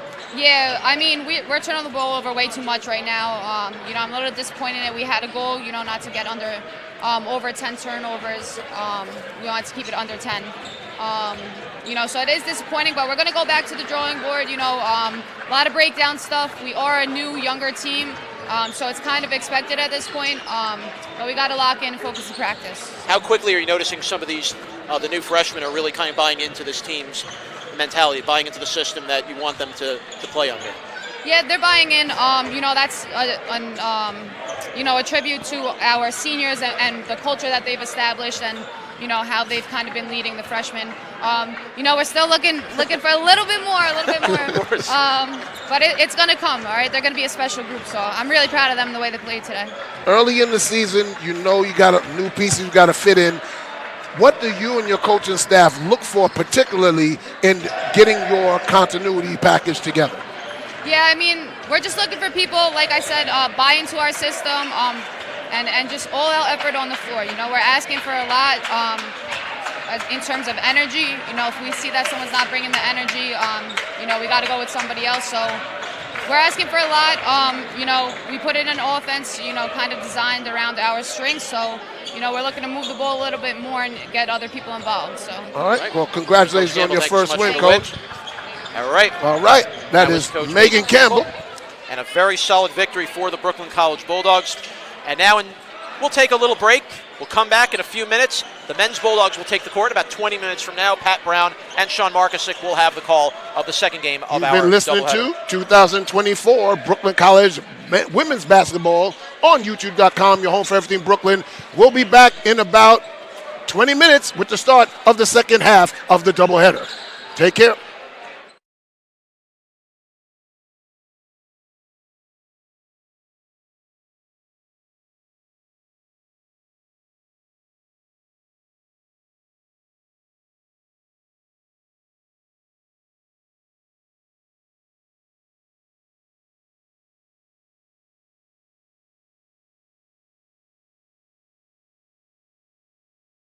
Everybody, welcome to the second half of the doubleheader between your Brooklyn College Bulldogs and the Kane University Cougars. I am Pat Brown. This is my partner, Sean Markusic. And Sean, the women did a great job winning the first game, 86-54. And now the men, having a disappointing loss last week, they come to the home opener. Tell me, Sean, what do you think you're going to see tonight? I think we're going to see a whole new team tonight. We saw a lot less pressure on Malik Dale compared to last season. Last season's had to facilitate the ball more. Now he's more of an offhand baller, which is his game. So I'm looking for Brooklyn here to get going quickly to really set the tone of coming off a heartbreaking close loss. Well, Keene comes in 0-2. They lost their last game 55-47 to Ripon College. Brooklyn College lost to New Jersey City. So both teams looking for their first win. And you have a whole lot of people that are looking for Brooklyn College. They have a lot of players that are returning. Malik Dale, David McFadden, Serge Strasburg, Gabriel Barker, Makai Barlow. So you got an influx of new players. Joe Charles, Randolph Charles, Brendan Armour. So trying for Coach Baptiste to put all those pieces together. Listen, you only lost by 2 that first game. You had it down to 38 seconds left to go in the game. Malik Dale had a wide open 3, it rimmed in and out. They got the rebound. The ball didn't fall. So you were in the ball game. You didn't get ran over. So now you come home. You're relaxed. You slept in your own bed, per se, and now you're ready to put your best foot forward and do what the women do, honor your home court. Right. And for the men here, it'll be interesting to see what the game plan is early on. Are they going to play 5 out? Are they going to want to clog the paint some more, given how much size this Kane team has? True. So defensively, it'll be interesting to see how Brooklyn's going to hold their high power offense. It's going to be interesting to see. Kane, a lot of size. Brooklyn College is going to depend on their interior defense to lock down, win the rebound battle, don't give up a whole lot of second chance shots, and identify shooters and don't give up a lot of three-pointers. On the offense, move the ball around, get Malik Dale involved, get Brendan Armour involved, and then bring a strong, stacked bench with McFadden, with Raisbull to bring in that extra oomph along with Mackay and Gabriel Barker. Right, this Brooklyn College team does have a lot of scoring off the bench. So if the starters are to struggle, you have a big surplus of scoring that you could get from a lot of lethal three-point shooters. And looking at what this team did over the weekend, coming close to beating New Jersey City, it just goes to show that this team is far more competitive compared to last season. A much different team, a much different vibe around this team. That's the key. Much different vibe from last year. So we're about a minute away. We're going to turn the camera around. You're listening to 2024 Brooklyn College men's basketball on YouTube.com. Your home for everything Brooklyn. We'll be back in a minute to bring you the start of the second half.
JC.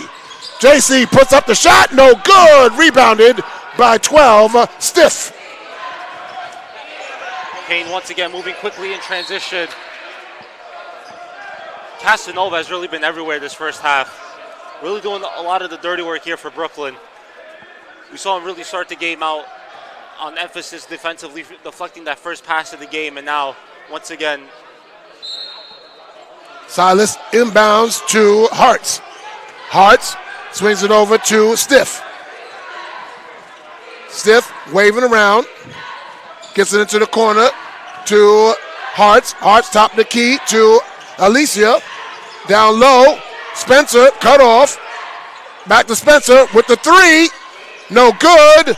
Rebounded by Randolph Charles. Into the paint. And we got a jump ball possession arrow, Brooklyn. Good job defensively by the Cougars. But that's not good by Charles going 1 against 3. Right. Pull that ball back out, set up your offense. Pull that ball back out, but in Charles's mind, he has a good look at the basket, so might as well take it. I get it, but you have to reset that offense if you have, especially since you have better options around you. So McFadden inbounds to Charles for 3. No good. And offensive rebound, McFadden, and he's fouled. That was 25 Spencer picking up his first foul. The team 6. So one more foul. Brooklyn's in the single bonus, 1-1. McFadden going to inbound. 5:15 left to go in the half. Inbound to Joe Charles. Oh, to Mackay. Mackay goes baseline. Pump fake. He had to let it go because he lost the handle. It looked like he was going to boof that. Yeah, he was ready to. Once again, great emphasis defensively by Kane. 8-point lead. Ball inbounded to Silas. 5 minutes, 5 seconds left to go in the opening half. Silas brings up on the right side. Over to Spencer. Over to Stiff on the left. Back to Silas on the right. Into the corner. Baseline. Blocked by Casanova. And he pulls it down. Gives it over to Joe Charles. That's 2 blocks for Casanova. Over to McFadden. Back to Charles. Over to Casanova. Top of the key. Telling Randolph to come get it. He does. Down low to Casanova. Casanova into the blocks. And stolen. Puts it up and in. That was by number 1, Isaac. So Casanova there was creating the entire possession, but just overthrew it to McFadden, leading to easy transition points for Kane. And great look from Charles to Charles. The JC-RC connection down by 8. 4:05 left to go. 29-21. Silas gives it over to Hartz. Back to Silas. Into the corner. He traveled. That was number 12. Shuffle of the feet. Let's see if the Bulldogs can get this lead down even more before halftime. So McFadden goes out and Steph McGill comes in for Brooklyn. 4:04 left to go.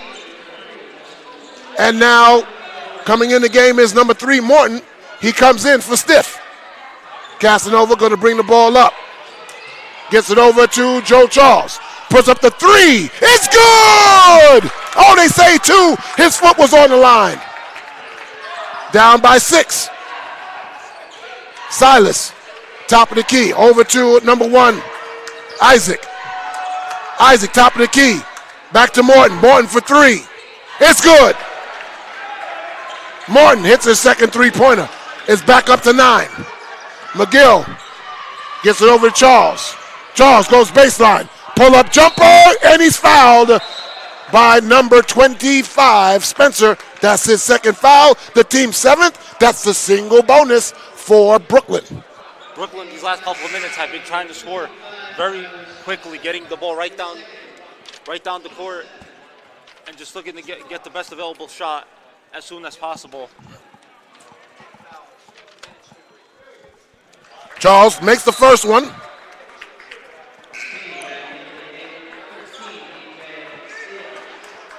And Stiff comes back in for Spencer, who sits down with 2 fouls. Joe Charles at the line for his last free throw. Puts it up and misses, rebounded by Stiff. And, blocking foul. Yes, you got to give him space to turn around. That was on number 1, Charles. Team's 4th, his 1st. Morton, top of the key, over to Alicia. Alicia in the corner to number 1, Isaac. Stiff. Kick ball, reset the shot clock to 20 seconds.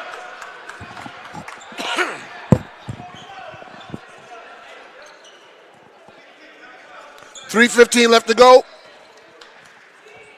8-point lead. Silas swings it over to Morton. Morton for 3, and it's good. He can't leave him open because he's on fire. That's his 3rd. Lead is up to 11, the largest lead for the Cougars. Swing it over to Casanova. To Makai Barlow, knocked away from him. 3-on-1. Oh! He burgered the slam. Over to Casanova. And he's fouled. Barlow puts it up. No good. And taken away. No foul calls. And laid it up by number 1, Isaac.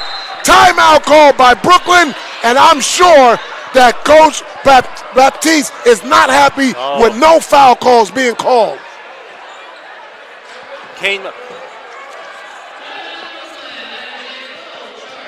Full timeout, 13-point lead, and Sean, that was exciting going back and forth, but Kane burgered the slam, just put the ball in the basket, and then Casanova going for the slam gets obviously fouled, no call. Barlow gets a rebound, goes up, he gets fouled, no call.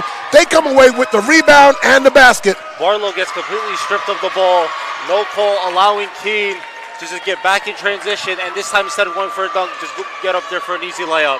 Let's give it up to the cheerleaders in the middle of the court. A great job by them.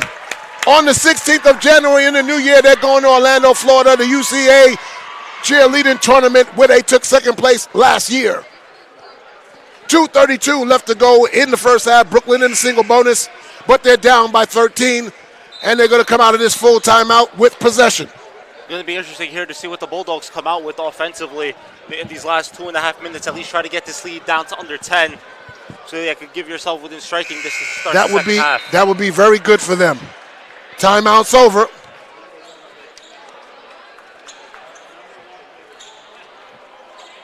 Again, both these teams looking for their first win of the 2024 season.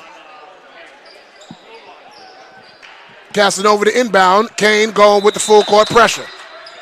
Casanova gets it into McGill. McGill guarded by Isaac. And they pull it back. Gets it over to Dale. Dale puts it up. Ooh, doesn't get the basket, but he gets the foul call.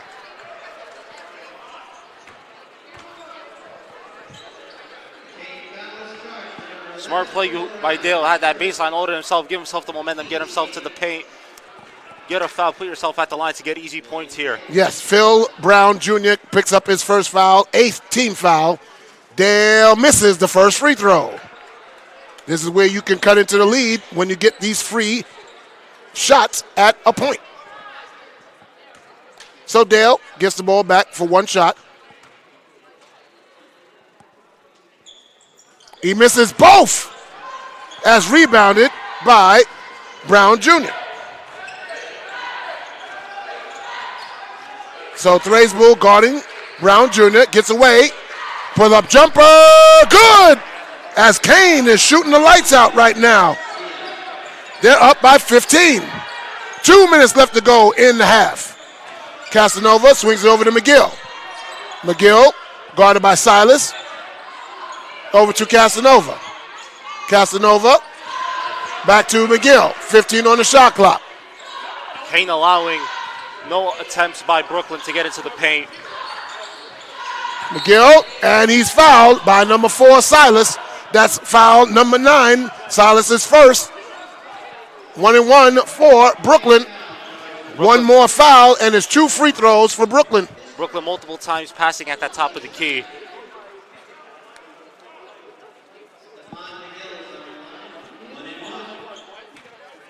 So McGill to do the front end of a 1-1, and he makes it.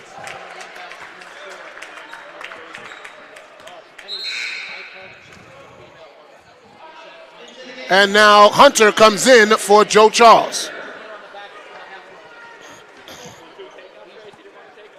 McGill with the back end of the 1-and-1.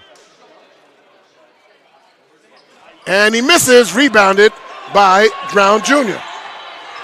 So it's a 14-point lead, 1:30 left to go in the half. Over to Silas on the right wing. Back to Brown Jr. Over to, that's Brown Jr. It was Alicia over to Brown Jr. Now Brown Jr. has it. Over to Silas. Top of the key, guarded by Dale. Into the paint, puts it up, and good. They cannot miss the basket. Now back up to 16. McGill over to Thraisbull.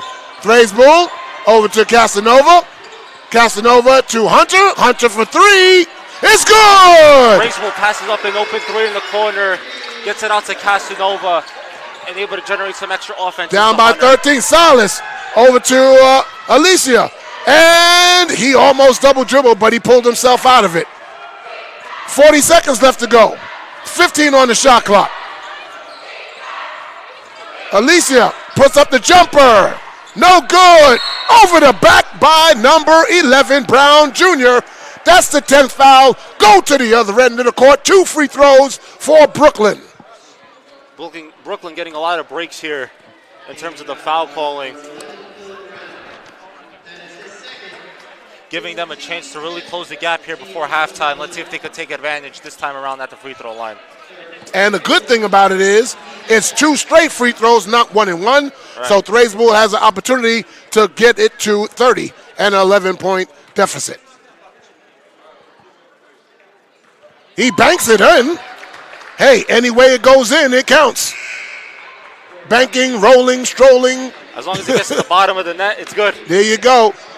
So now coming back in is Spencer for Kane. And number 10, Turco. And Thraisbull knocks down both free throws. So lead is 11. Inbound to Spencer. Over to Silas. Silas into the corner. Pulls it back out. Over to Silas. A 1 second deficit between game clock and shot clock. So they're holding for the last shot. Silas dribbling. Still dribbling. Over to Morton. Morton drives. Pull up. Blocked by Casanova. 7 seconds.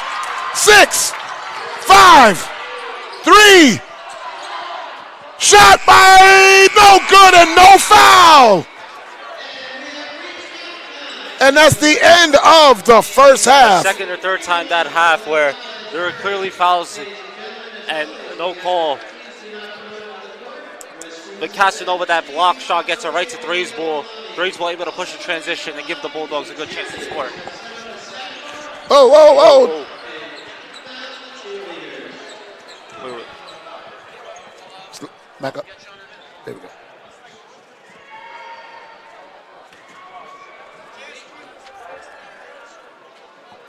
So we are here at the end of the first half. Kane 41, Brooklyn College 30, and Brooklyn College was staying in it for the first part of that first half, and then Kane got some momentum, built up the defensive intensity, got some turnovers, got some easy baskets, and I can't wait to see the stats of what percentage they're shooting from the field because it looked like they couldn't miss. Right, and that starts, like you said, top of the key defense right away, not allowing Brooklyn to get to the paint, getting easy looks, given the size that they have with Barlow and Casanova, not allowing that, shutting that down right away, forcing turnovers, getting into transition.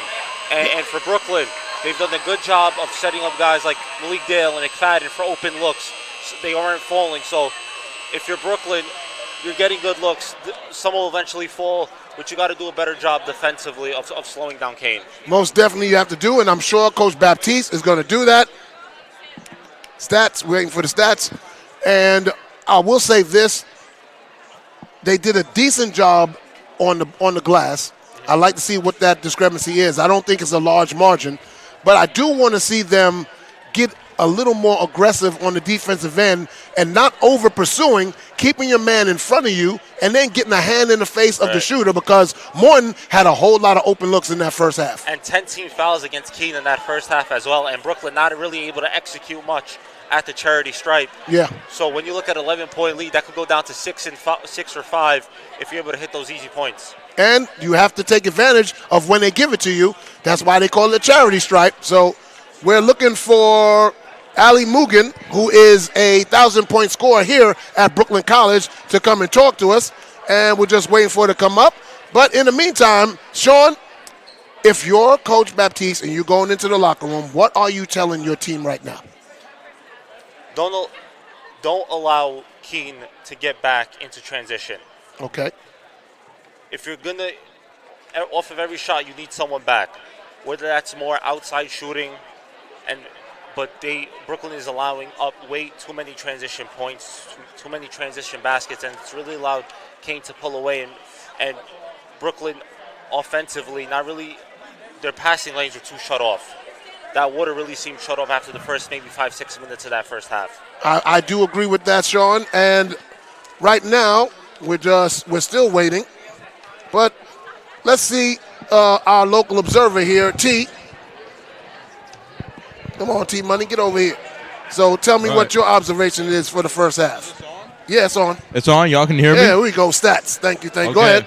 Thank you. All right, people can hear me. I'll tell you what Brooklyn's doing. Keene, they have a lot of really good shooters. They're three-point specialists, so you got to close out on every shot they're taking, especially number 10. He's knocked down a couple. He's a lefty. You know, they got to stand down. They got to have a hand in their shot pocket. They're closing out way too late, and they're not closing out properly. So that's one of the main concerns that Brooklyn's got to do. Get them off the three-point line. Make them dish. Make them waste clock. All right. Thank you, T-Money, for that observation. We're just waiting for Allie Mugen. And we have the stats here. And leading scorer for Keene is DJ Alicia. Sorry, that's Justin Morton with 15. DJ Alicia with 12. For Brooklyn, it is Steph McGill with 7, followed by a host of players with 3 points. Hunter, Dale, and Joe Charles. But Keene shooting 48% from the field. Brooklyn shooting 40, respectable. Brooklyn only took 5 3-pointers, hit 2 of them. Keene shot 4 of 12. And we have Allie Mugen. Come on over here, Allie. How are you? How you doing, Allie? Nice to see you. It's good to see you, too. Nice. And first of all, you are a 1,000-point scorer here at Brooklyn College, a champion here at Brooklyn College. And I want to say thank you for giving us the opportunity to see you play. But let's talk about where you are right now and what you're doing. Yeah, no, first, thank you for having me. I am the social responsibility manager with the New York Liberty. So I've been there for the last 2.5 years overseeing the WNBA champion. champions. I'm not only a CUNY champion, I am a WNBA champion. That's right. The 2 best rings you could possibly get. Amen. But I oversee all of our community activations, community programs, and all of our girls-focused youth basketball programs. Okay, and tell me, what outreach have you been getting in the community? I mean, the Barkley was just on fire this year. I mean, standing room only, energy blowing the roof off. Tell me, what can you get more people involved in the community? Yeah, I think it's super important that we've had so much success on the court, but I think our biggest wins are what we're able to accomplish off the court. We partner with so many organizations who do such great work for just New Yorkers in general, whether it's providing opportunities, providing experiences, and just kind of tapping into work that they're doing. So through basketball, through embracing young women, through social justice, all those things are so important to who the league is, who the Liberty are, and so there's organizations that are doing that on a daily basis. So how we just tapping in with them is Sean, important. you got a question for Allie? So when it comes to the New York Liberty, we saw a lot of increased viewership and interest in the WNBA, especially in that NBA Finals. Given how New York Liberty is such a big market, what's the plan going forward to want to continue that outreach increase? I think it's natural, right? I think our play on the court is what gave us that increased demand, and then how we further that is through the work that we do in the community. So whether that's hosting more clinics for young girls, hosting camps for young girls, providing sessions where people can see the front office of the New York Liberty, so people who are making these things happen on a daily basis. It's all about visibility, in my opinion, and so that's how we're going to just increase the organic viewership. And Allie, being that you're a player here, you've won championships here, tell me, as a defending champion, what is your mindset going into a new season with new players, knowing that you have a target on your back and you're defending your championship? Yeah, I did that here and at Brooklyn College. And so being a defending champion is definitely hard, but you work towards something. We know how much work it took to be a champion and how great that feeling felt. And so trying to just keep that feeling at the forefront of everything that we do is what we're trying to strive for in this next year as well. Were you here watching the women play earlier today? Or did you? Yeah, I was here. I watched them, yeah. And what was your outtake from that game, seeing some of the players that are up and coming now? Yeah, no, it makes me so happy. Some of those girls I actually coached when I was younger. So, like, when I was a coach, a couple of those girls are through organizations that I've known since I was a coach with Peace Players. Mary went to Midwood, so I coached them in AAU. And so, one, I feel a little bit old. I can't even lie. It hit me, for real. But it's so rewarding. I think seeing how this program has developed and blossomed, especially under like Meg now and Nicole, players who kind of shifted the movement for Brooklyn College and really started creating a dynasty here and creating a program that people can be proud of. It's huge. And now seeing these girls, 15 girls on a team is super important, and having all of them, 1, cheer for each other, 2, all score, and 3, be involved is something that you really want to see, especially on just like, that's the first game. It's only going to go up from there. Yes, indeed. Allie, I want to say thank you. Thank you. And hopefully you can come and join us again. One question, though. Yeah. Do you think it was possible? I think it was 2018 that you got, I don't know if it was you, I think it was Shalom Jamat and her teammates played on the Barkley floor. Oh, yeah. Do you think that can happen again anytime in the future, maybe? I don't know. We can definitely, I can see if it can happen. I think, I think that's an opportunity between, like, Alex and that we can kind of figure out if that's possible, if there's any dark days during the Barclays schedule. Well, thank you, Allie. Of course. Appreciate it. Nice to meet All you. right. Thank you. That is Allie Mugen. We got Allie Mugen here. Let's put this microphone back. And, hold on. Let's get ourselves together. Thank you. Here you go. Here's a more updated stat sheet. So we have about 6 minutes. Let's back up. We're a little too close to the camera. We got about 6 minutes left to go before we start the second half. And we're waiting for Coach Albert Barbosa to come up and interview him at halftime. Hopefully he will be here shortly. But we're going to take a little short pause for the cause, and we'll be back. You're still watching 2024 Brooklyn College Men's Basketball live on YouTube.com. Pat Brown, Sean Markasic, got to make sure I pronounce it right, with the call, and we'll be back in a short minute.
All right, we are back, and assistant coach Albert Barbosa is just getting ready to make his way up, and we're going to have a quick interview because we only got 3 minutes before the start of the second half. And here we go with assistant coach Albert Barbosa. And coach, it was tight for a minute, and then Kane upped their defensive intensity, caused you guys a little bit of problems in the passing lanes. Tell me what you guys are going to do to make adjustments in the second half. Probably just push it up a little bit more. They spread us out. They played their little 2-3 zone, slowed us down, and our guards had to make plays. So we just struggled a little bit right there that first half. It's only the second game of the season. So, yeah. And you're used to not playing zone in college. Yeah. And Malik Dale's only taken 5 shots. You haven't really gotten him into his flow right now. Right. A little credit to Kane, but is that more an opportunity for other people to step up and get more into the offensive flow? Absolutely. That's just part of the game. They just did a good job of slowing him down, slowing us down, and the other guy just got to be ready, prepared when the numbers are called. So once the ball gets to be reversed, the guy just makes sure to make shots. And you're not used to it. Now's the time. All right, Coach. I know you only got a minute left, Sean. You got a quick question for him? Going into the second half, is there any game plan towards stopping Keane's transition opportunities? That's us making shots. And once we're able to make shots, then we're able to put our press defense. We're going to mix it up, but, get to run our sets as well defensively. But it all comes down to us making shots in order to slow them down and make them, use the shot clock as well. All right. Thank you, Coach. I know you got to get downstairs. Good luck in the second half. Thank you. Appreciate it. All right. That was Coach Albert Barbosa. We'll be back in a minute and a half to bring you the second half of the Brooklyn College men's basketball team against the Kane University Cougars.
Silas resetting. Screen coming. Silas doubled. Three-pointer made by 25, Spencer. Silas Spencer off.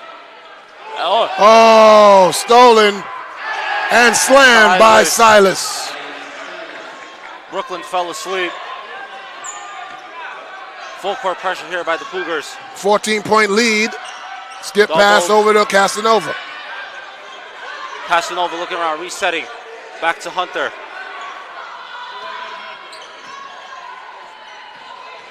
Great off-ball movement by Dale. Dale to the corner. Screen set by Casanova. 4 seconds. McGill has to put it up. Does so. And knocks it down! McGill! So cut the Cougars lead to 11. 46-35. At the end of the shot clock, knocks it down from deep. Alicia brings it up, drives to the paint. Silas along the baseline, nothing there. Dribbled, and what are you calling? Oh, he's calling a foul on Hunter with a swipe. Yeah, as Alicia was driving into that paint. And he was out of control. He wasn't going anywhere. Oh. So inbound to Garcia. Silas inbounds to Garcia. Spencer. He puts it up. Offensive rebound by Spencer. Oh, good turnaround putback by Spencer. Casanova inbounds to Dale. You're on a 7-2 run to start the second half. Out to McGill. McGill resetting the offense. Dale relocates to the far right corner.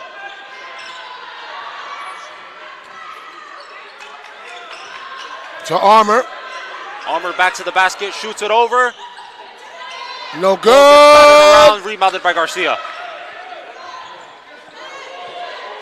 As Garcia gets it back to Silas. Into the corner. Ball battered around. Stolen by Casanova. Stolen by Casanova. As the cross-court pass does not work. Oh, a burger for two. As Casanova missed and Hunter missed on the rebound. Cougars looking to push. Reset by Silas.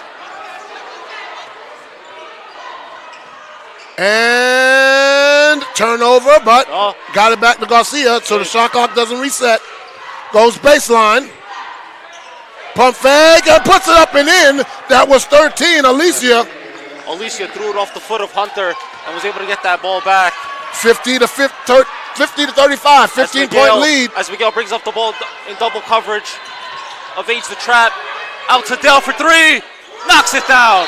Oh, they needed that three-pointer from Malik Dale. It's now down to 12, but Brooklyn is still having issues on the defensive end. What do they have to do, Sean? I don't know. It's like they get flustered and then they break down. Because this is the different game plan they're coming out with here, but it's still not working. So if you're Brooklyn, the shots are falling. Great play there to get Dale to that open right corner as Hunter was trapped in the double. But Brooklyn needs to find a way to slow this team down defensively. Yes, they do, and the cheerleaders are there in the middle with the pyramid. We got Angela Oakley, Maya Charles, Jasmine Sandoval, Brio Spella, Adriana Rodriguez, Gerania Hunter,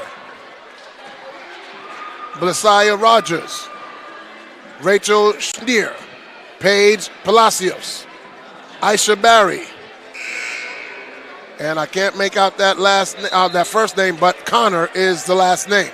Those are your Brooklyn College cheerleaders. As Brooklyn trails in the second half, 50-38, with 15:35 left.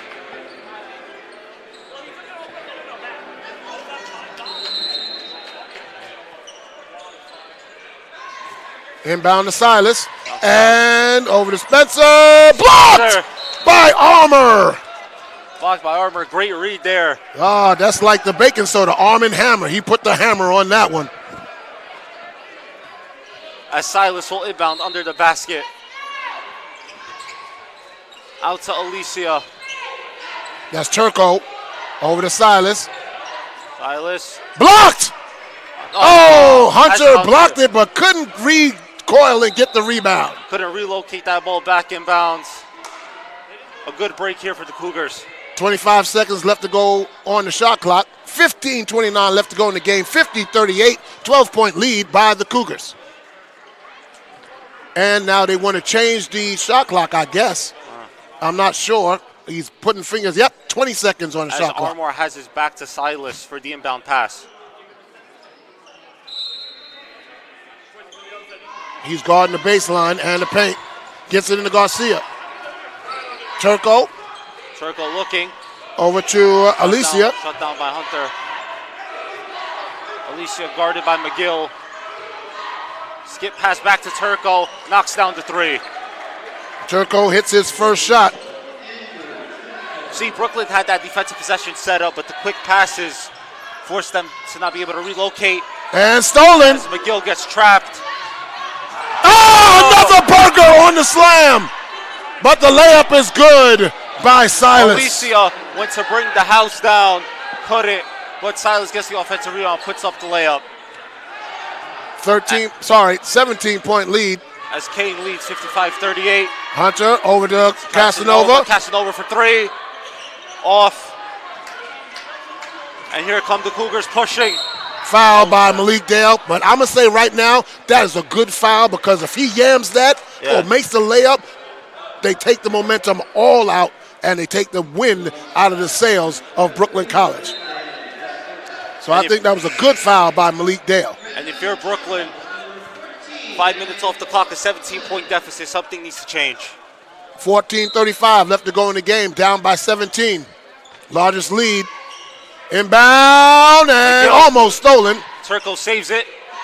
Turco out to Alicia. Back to Turco. Fouled by Armour. His third. Garcia got into the paint. And here comes for the first time number 22. That is Gabriel Barker. That is the 6'4" senior from Leon M. Goldstein High School in Brooklyn. His first action on tonight. As Silas inbounds for the Cougars. A dribble past Alicia. Back to Turco for three. No good. Rebounded by McGill. McGill trapped. No good. How'd he get out of that? Oh, they saying he palmed the ball.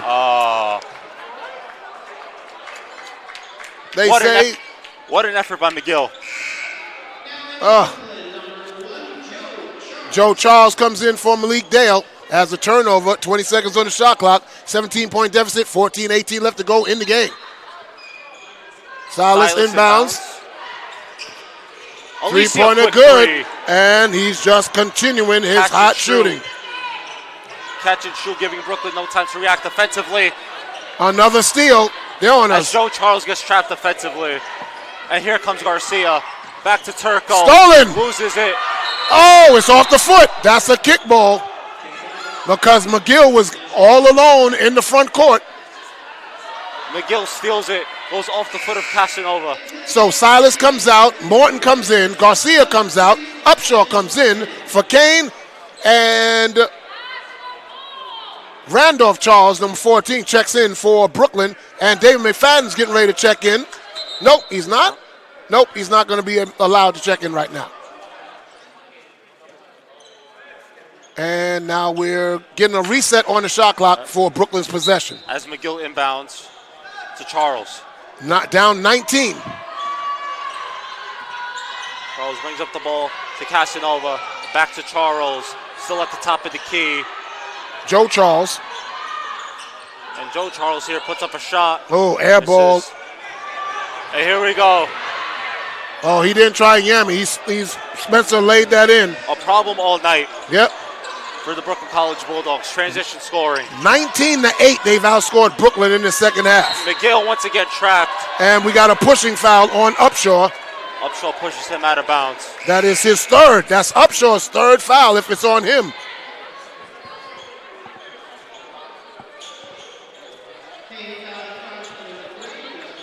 13:27 left. No, on the clock it was here. it was on Morton, his first.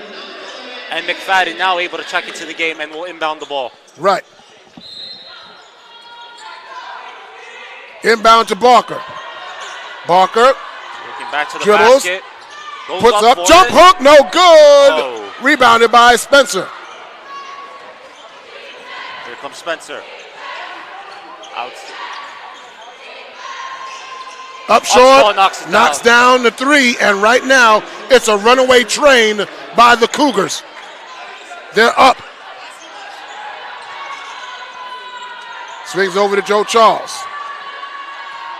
They're forcing Brooklyn to play quicker than they're used to. Oh, man, miscommunications, and Brooklyn is just falling apart right now. Timeout called by Brooklyn. Charles goes to the baseline for that pass as Casanova wanted to go inside the paint.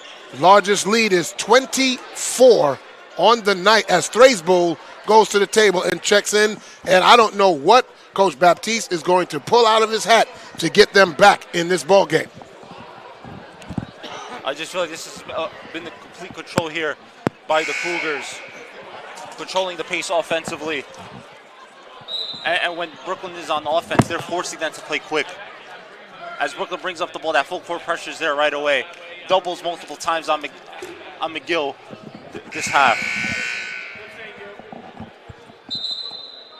12:52 left to go in the game. Brooklyn down by 24. For Brooklyn, the deep corner threes off ball movement. The catch and shoot attempts have really been working. So inbounding will be number 10, Turco. Circle inbounds as he's guarded by Serge. Into Upshaw. Upshaw looking. Morton. Morton gets it across half court. Drives. Joe Charles with the rebound. Steered by Garcia.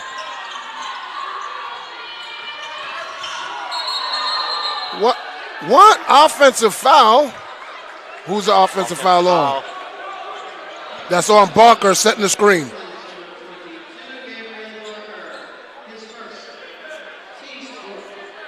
.33 left in the half. Kane up 24. Full court press by Brooklyn. Inbounded to Morton. Back to Circle. Circle brings it up. Face pressure by Thrasbull. Thrasbull. Shaw. Morton not able to knock it down. Oh, man. Offensive rebound. The offensive rebound there by Alicia. And he's just all over the place. And he is just a bulldog trainer right now. Joe Charles to McFadden. And we got a foul as the three-pointer was made, but it's a foul before the shot was up by Kane, number 25. Spencer picks up a foul. And Randolph Charles is all alone in that left corner. That's his third and the team's third. So Brooklyn to inbound under the basket. It will be McFadden. Kane up 64-38 with 11:55 remaining in the second half. McFadden to inbound. And Joe Charles, no good. Rebounded by Turco. Media pressure by Serge. Upshaw gets it across half court. Drives to the paint. Oh, man, they're just putting on a basketball And Tyler clinic. Spencer just gets up an easy layup. And we got a foul by Morton from behind. Ran up the back. Morton ran up behind Randolph Charles.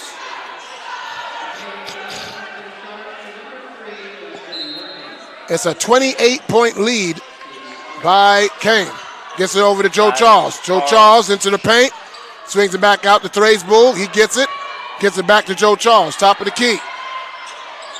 Charles looking to McFadden.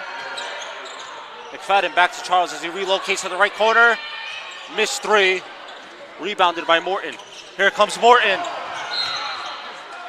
That pass was a little too much to Alicia, out of bounds, Brooklyn ball. Kane is trying to be like the old Loyola Marymount or UNLV. As soon as they get the ball, they're pushing it and trying to get a quick layup or a slam dunk. Once they get that ball, they're looking to score right away. Upshaw inbounds to Tyler Spencer. Out to Alicia. Circle, top of the key. Out to Morton. Morton backs up. Drive to the paint. No good. Rebound by Barker. Over to Charles. Charles, Brooklyn has numbers. They can push. Charles with the foul from behind. Good job by Charles. Feeling the defender behind him. Pulls up, stops, and he runs into him. Gets an easy foul call.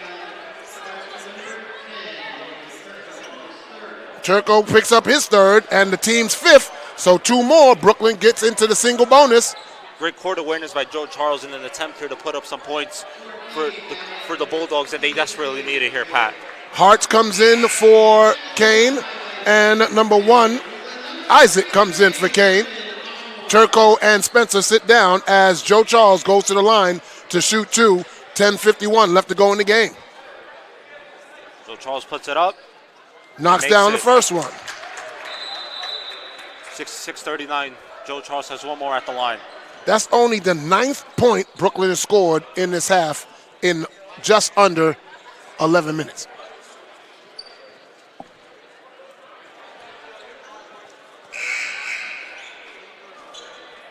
And now we have the official going to the table to explain something else. Kane really opened up this game in that start of that second half. Really pushing up the tempo. Get that rebound. You go immediately to the other side of the court, just looking at the basket. Joe Charles puts up the second. Up, and it's good. Lead down to 26. So double teamed and jump ball. Possession Brooklyn. Good defense right there by Malik Dale and Serge Strasbourg.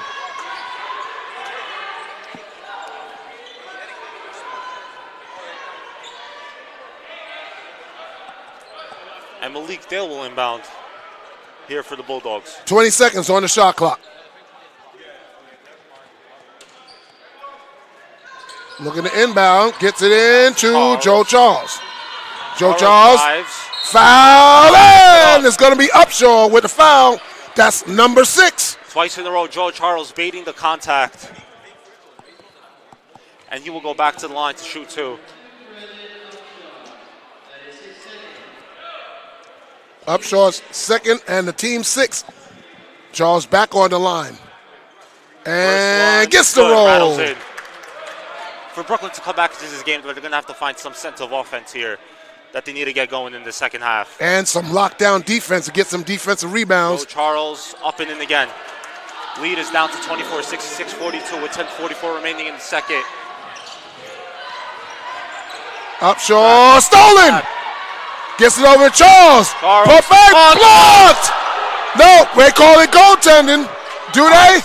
Or a foul? What is it? Foul. Foul call, okay. Isaac got Charles from behind. So that's foul number 7, and it's single bonus for Brooklyn. What a play by Isaac. Yes, indeed. Not wanting to go but the steal was by Randolph Charles. Right. And Joe Charles again on the free throw line. Knocking one. And makes his 5th attempt of the second half. If he makes this, the lead's down to 22.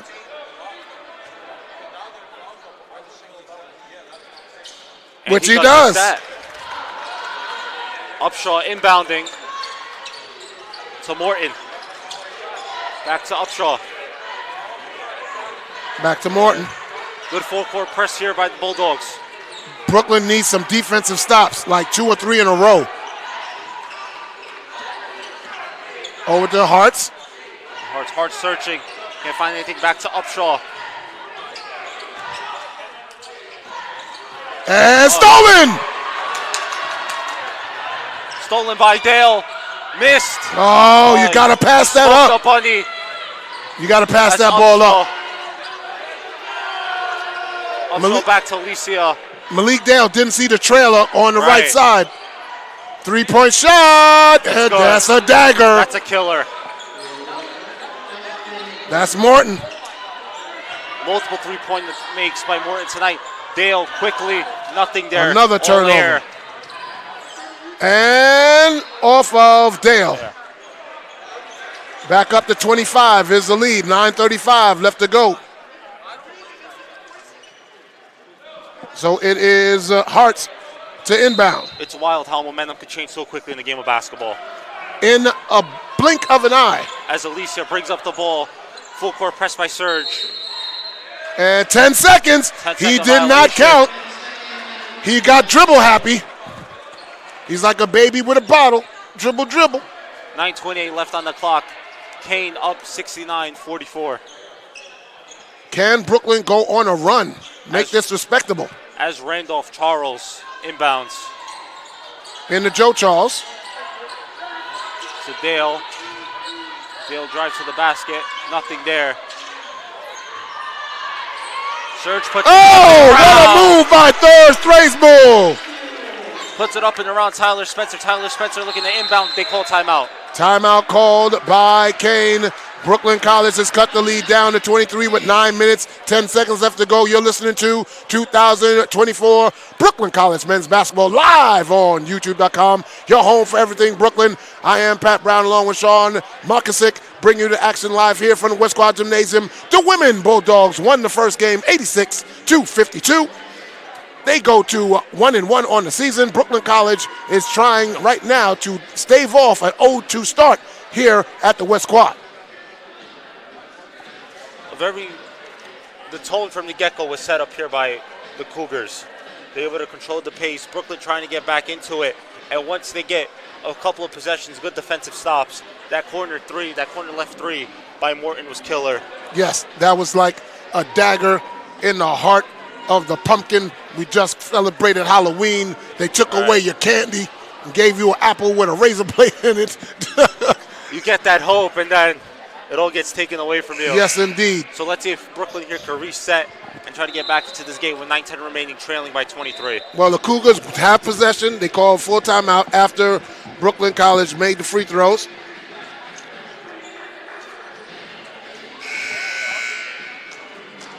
Timeout is over.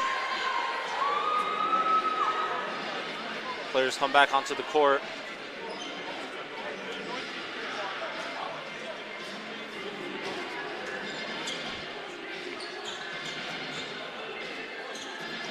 As Upshaw goes to inbound the ball.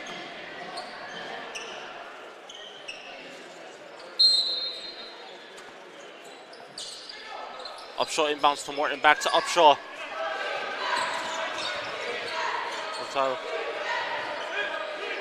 Upshaw searching. Closely guarded by Dale.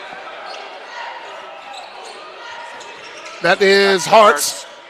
Over to Morton for three. For three. Nothing there. Harts gets the rebound. Back to Alicia. They didn't reset the shot clock. Again, that's just killing momentum. Even though it was Kane's momentum, you still don't want that to happen. People at the table have to do a better job. Brooklyn College men will be traveling to Maryland this Friday as they have a tournament against Stevenson University and Penn State Berks on Saturday. As Upshaw inbounds into Alicia. Closely guarded by Charles. Great defense. Upshaw, shot, no good. Rebound Morton. Morton. Back to Mike Isaac. Great defense here by Joe Charles. Charles back to Morton. Another three by Morton. In that same spot from before, Pat. It's just hammer time as they just keep pouring in three-pointers. 72-46. As Joe Charles now resets for Brooklyn. The key searching. Out to Dale. Back to Charles. Charles pulls back the three and knocks it down. They need something to go into this weekend's 72-49 for Keene. As Alicia brings it up over half court. Baseline. Cougars had numbers. And that's going to be, he stepped out. So it's going to be a turnover as now 4 Silas and 10 Turco come back in for, Alicia and Isaac. Hart stepped out of bounds as he tried to go up to the basket. All right, go back to Charles. Charles being doubled. There goes Charles. Back to Joe Charles. Charles again for 3. Air ball. There. Rebound Upshaw. The women will, on Saturday, go to Hoboken, New Jersey to take on Stevens.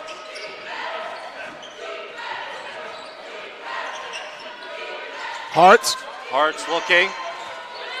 Pulls it, rebounded by Randolph Charles. Randolph Charles, Brooklyn pushing. To Serge. Oh. Serge loses it. Oh, great passing Play.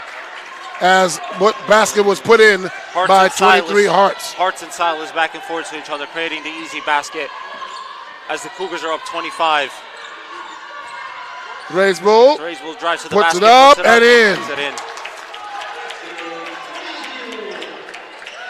So they finally break the 50-point mark, but they're down 23. Upshaw to Martin, back to Upshaw. Upshaw gets it across half court. Out to Turku. And now they're just going to take all the time off the shot clock with a big lead. Another 3, and this time no good. Rattles around, no good. Rebounded by Thriesbull. Randolph Charles misses. Back up by Randolph Charles. Coming off the rebound by Armour. It's going to be off of Kane. And another open opportunity as around the basket, just not falling for Brooklyn. The opportunities have been there.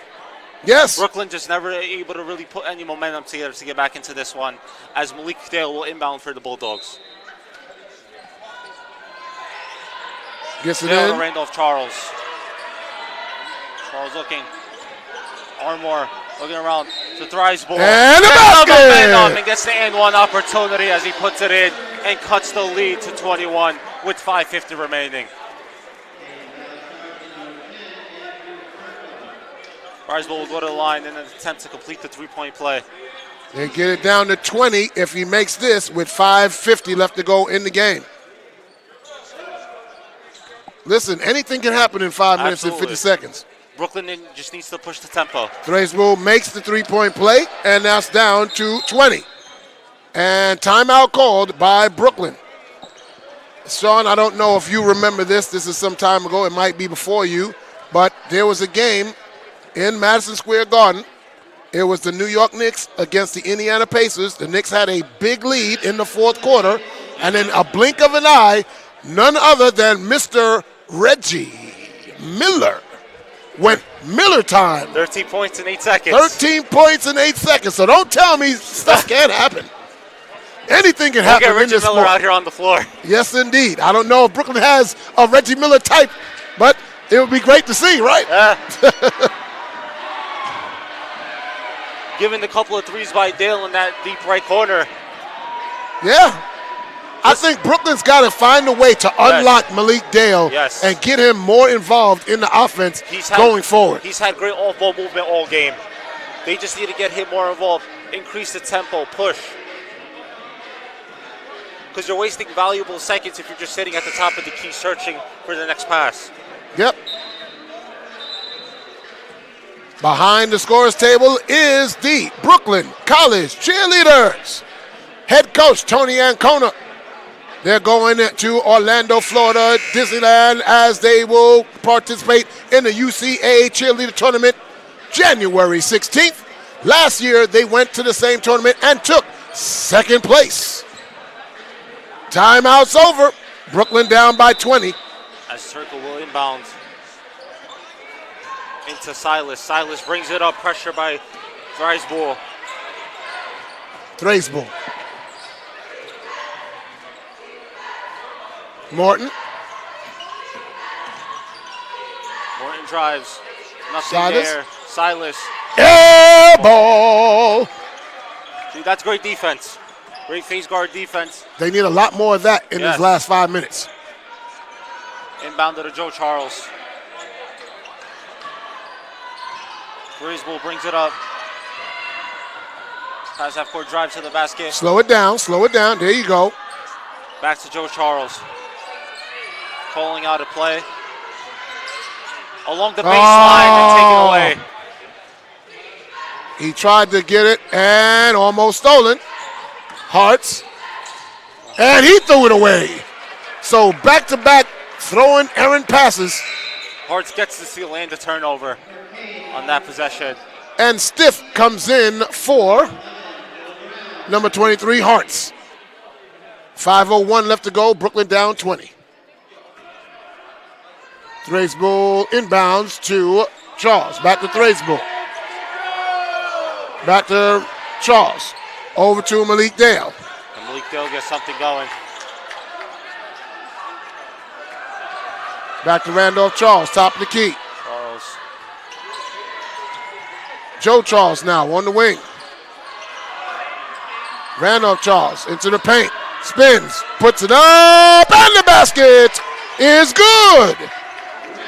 Joe Charles able to get to that left side and put the ball up. Down to 19.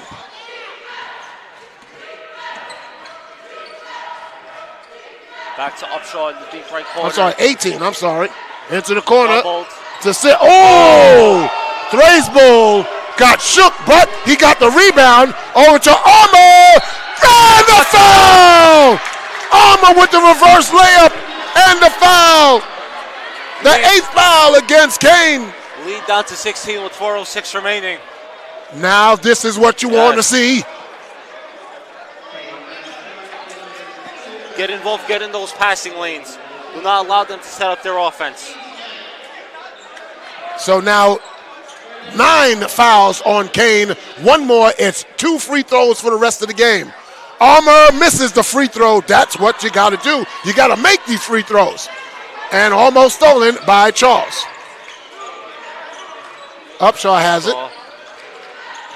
Brown Jr. gets it over to Turco. Turco searching, doubled. Back to Brown Jr. Morton again. No good. No good. Oh! Thracebull had the rebound, lost the rebound. Slips right through his fingers and Yes. out of bounds. 3:44 left to go. 16-point lead. Timeout called. You want to see the fight come out of the Brooklyn College basketball team in this last 3:44. Listen, the lead was up to 28. They got it down to 16. They got it down to 16. So, hey, will we see a miraculous comeback? We're hoping we do. But if not, there's a chance it wanna could see the happen. fight. But Yes. Listen, they very could have easily dropped their head and said, you know what, this game's over. There's no need for me to play hard. But that's not a Coach Jean-Baptiste team. Right. They're going to fight all the way to the end, no matter what the score is. Right. Batiste could have easily just cleared out the bench. Yes, he Move could on have. to the 0-2, move on to the tournament game and focusing on that. But first home game of the season, I think the Bulldogs really want to make a statement here and try to make this comeback possible. So timeout's almost over. Can you imagine what the crowd is going to do if Brooklyn gets it down to 10? Right. Oh. Gets it down to 10 within that 2.5 minute mark. Yes.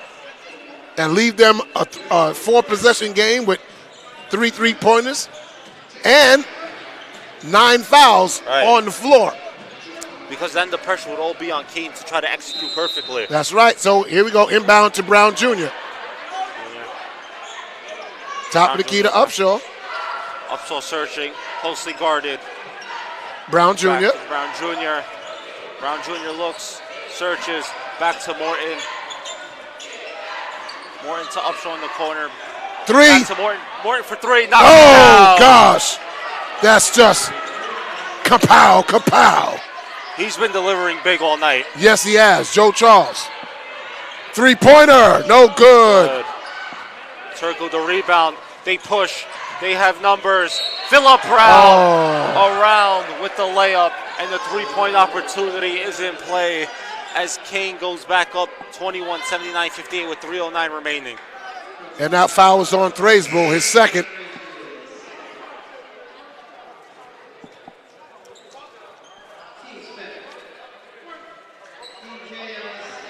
So Brown Jr. on the line to shoot one. It is up and And in. good. 22-point game here, 80-58.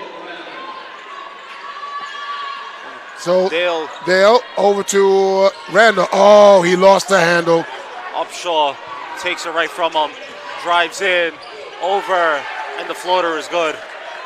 Lead now back up to 24 with 2:53 remaining.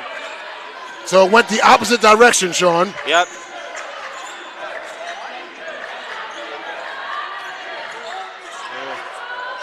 Good follow by Brandon Armour to make the basket. Upshaw Down to 22. Full court pressure on Upshaw by the Bulldogs. 2.5. Pass to Turku. Turku back to Phillip Brown. Phillip Brown looks back to Upshaw for three. Off. Rebounded Dale. by Dale. Dale brings it up himself. Randolph Charles.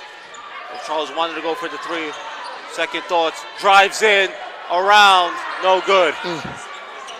And stolen by Joe Charles. Step Charles. back three. No good. Air ball. All there rebounded by Phillip Brown. Phillip Brown brings it up around half court. Into Alicia. Up and draws the foul. Brandon Armour picks up his fourth. 1:50 left to go. So it's almost academic, Sean, that Right. Brooklyn's going to fall to 0-2. That post timeout, the two quick baskets by the Cougars really put this game away. Yeah. And then the two straight turnovers. Alicia, first free throw is good. 83-60, 150 remaining. Alicia will have one more free throw as the Bulldogs empty the bench. Yep. And now it's Lukman Ahmed. Alton Kukai.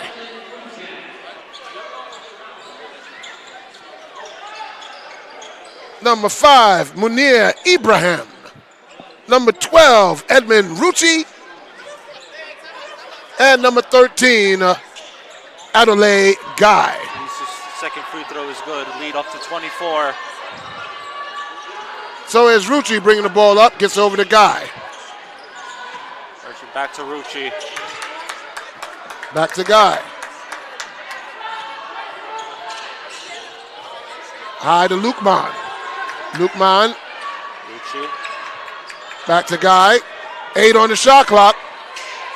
Gotta get something going here. 4 seconds. And a nice basket by number 5.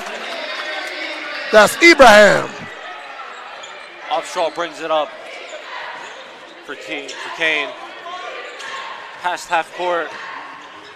Gets right around And and in. And that's just, it's just over. That's what it is. That's what it is. Less than a minute to go. 86-62. As Lukman Ahmed brings up the ball. Nope, that is Ibrahim. That's Lukman with Alton into Guy. Guy shoots. No good. Rebounded by Upshaw. Upshaw Brings it up. shoots. Right around No good. Rebounded. Upshaw puts it up. No good. Rebounded by Lukman Ahmed. 30 seconds left to go in the game, and Brooklyn is going to fall to 0-2. And Kukai puts the basket. It's 86-64. 20 seconds remaining, a 22-point game. And Upshaw brings up the ball, and they could just dribble this out. Yep, And that's and what I they will don't think do. you should shoot, and that's what it's going to be. So the final score is going to be Kane University Cougars 86, your Brooklyn College Bulldogs 64. And that's the end of the ball game. Brooklyn College will go to Virginia to play Stevens on this Saturday, and they have a game in the tournament on Friday, and then another game on Saturday. So we're gonna hold on a second. We just want to wait to get the last stats.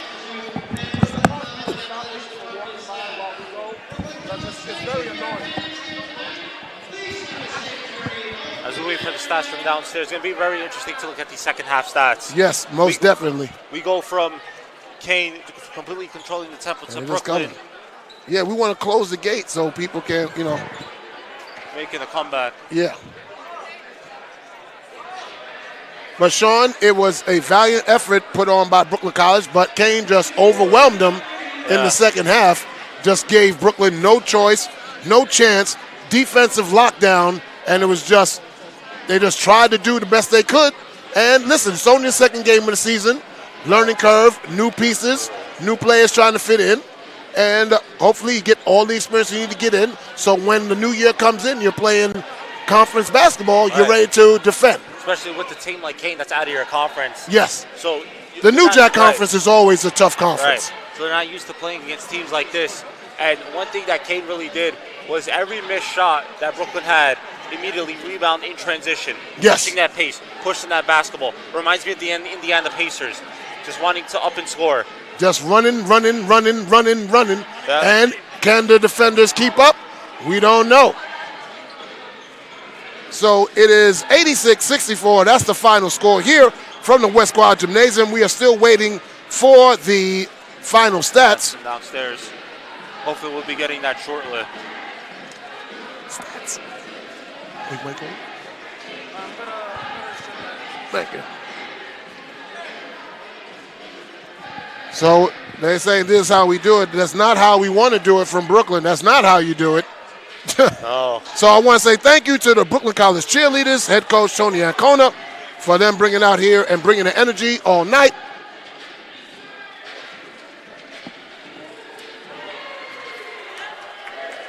So we're still awaiting the final stats. And, sometimes you got to wait for the printer to print. All right. And then they got to bring it to us. But, Sean, come on over. Going to be very interesting to look at that second half stats, especially from at the beginning. Yes. Of what really got Kane to really just take over this game. And, ladies and gentlemen, again, a lot of new pieces for Brooklyn College. Of course, they have veterans coming back in, but you got to put the pieces together. Coach Baptiste has got to find a group that's going to gel together, work well, give him what he needs on the floor, take away the turnovers, play hard-nosed defense, get in your transition, and dictate your pace. So, again, it's only game 2, long season, and they have an opportunity to get better as they go along. Against a team like this that's in a higher division than you, so you're able to see yourself up against higher competition. Like we talked about last night with Coach Agrest, they like playing high competition. That's what the Bulldogs want to do. So it's going to be very interesting to see what the Bulldogs take away from this game going forward to the rest of the season. Like you said, going into that January stretch where you're playing the CUNYAC teams. Yep. So Brooklyn College men going to Virginia, play Stevens on Friday. Then they have another game in the tournament on Saturday.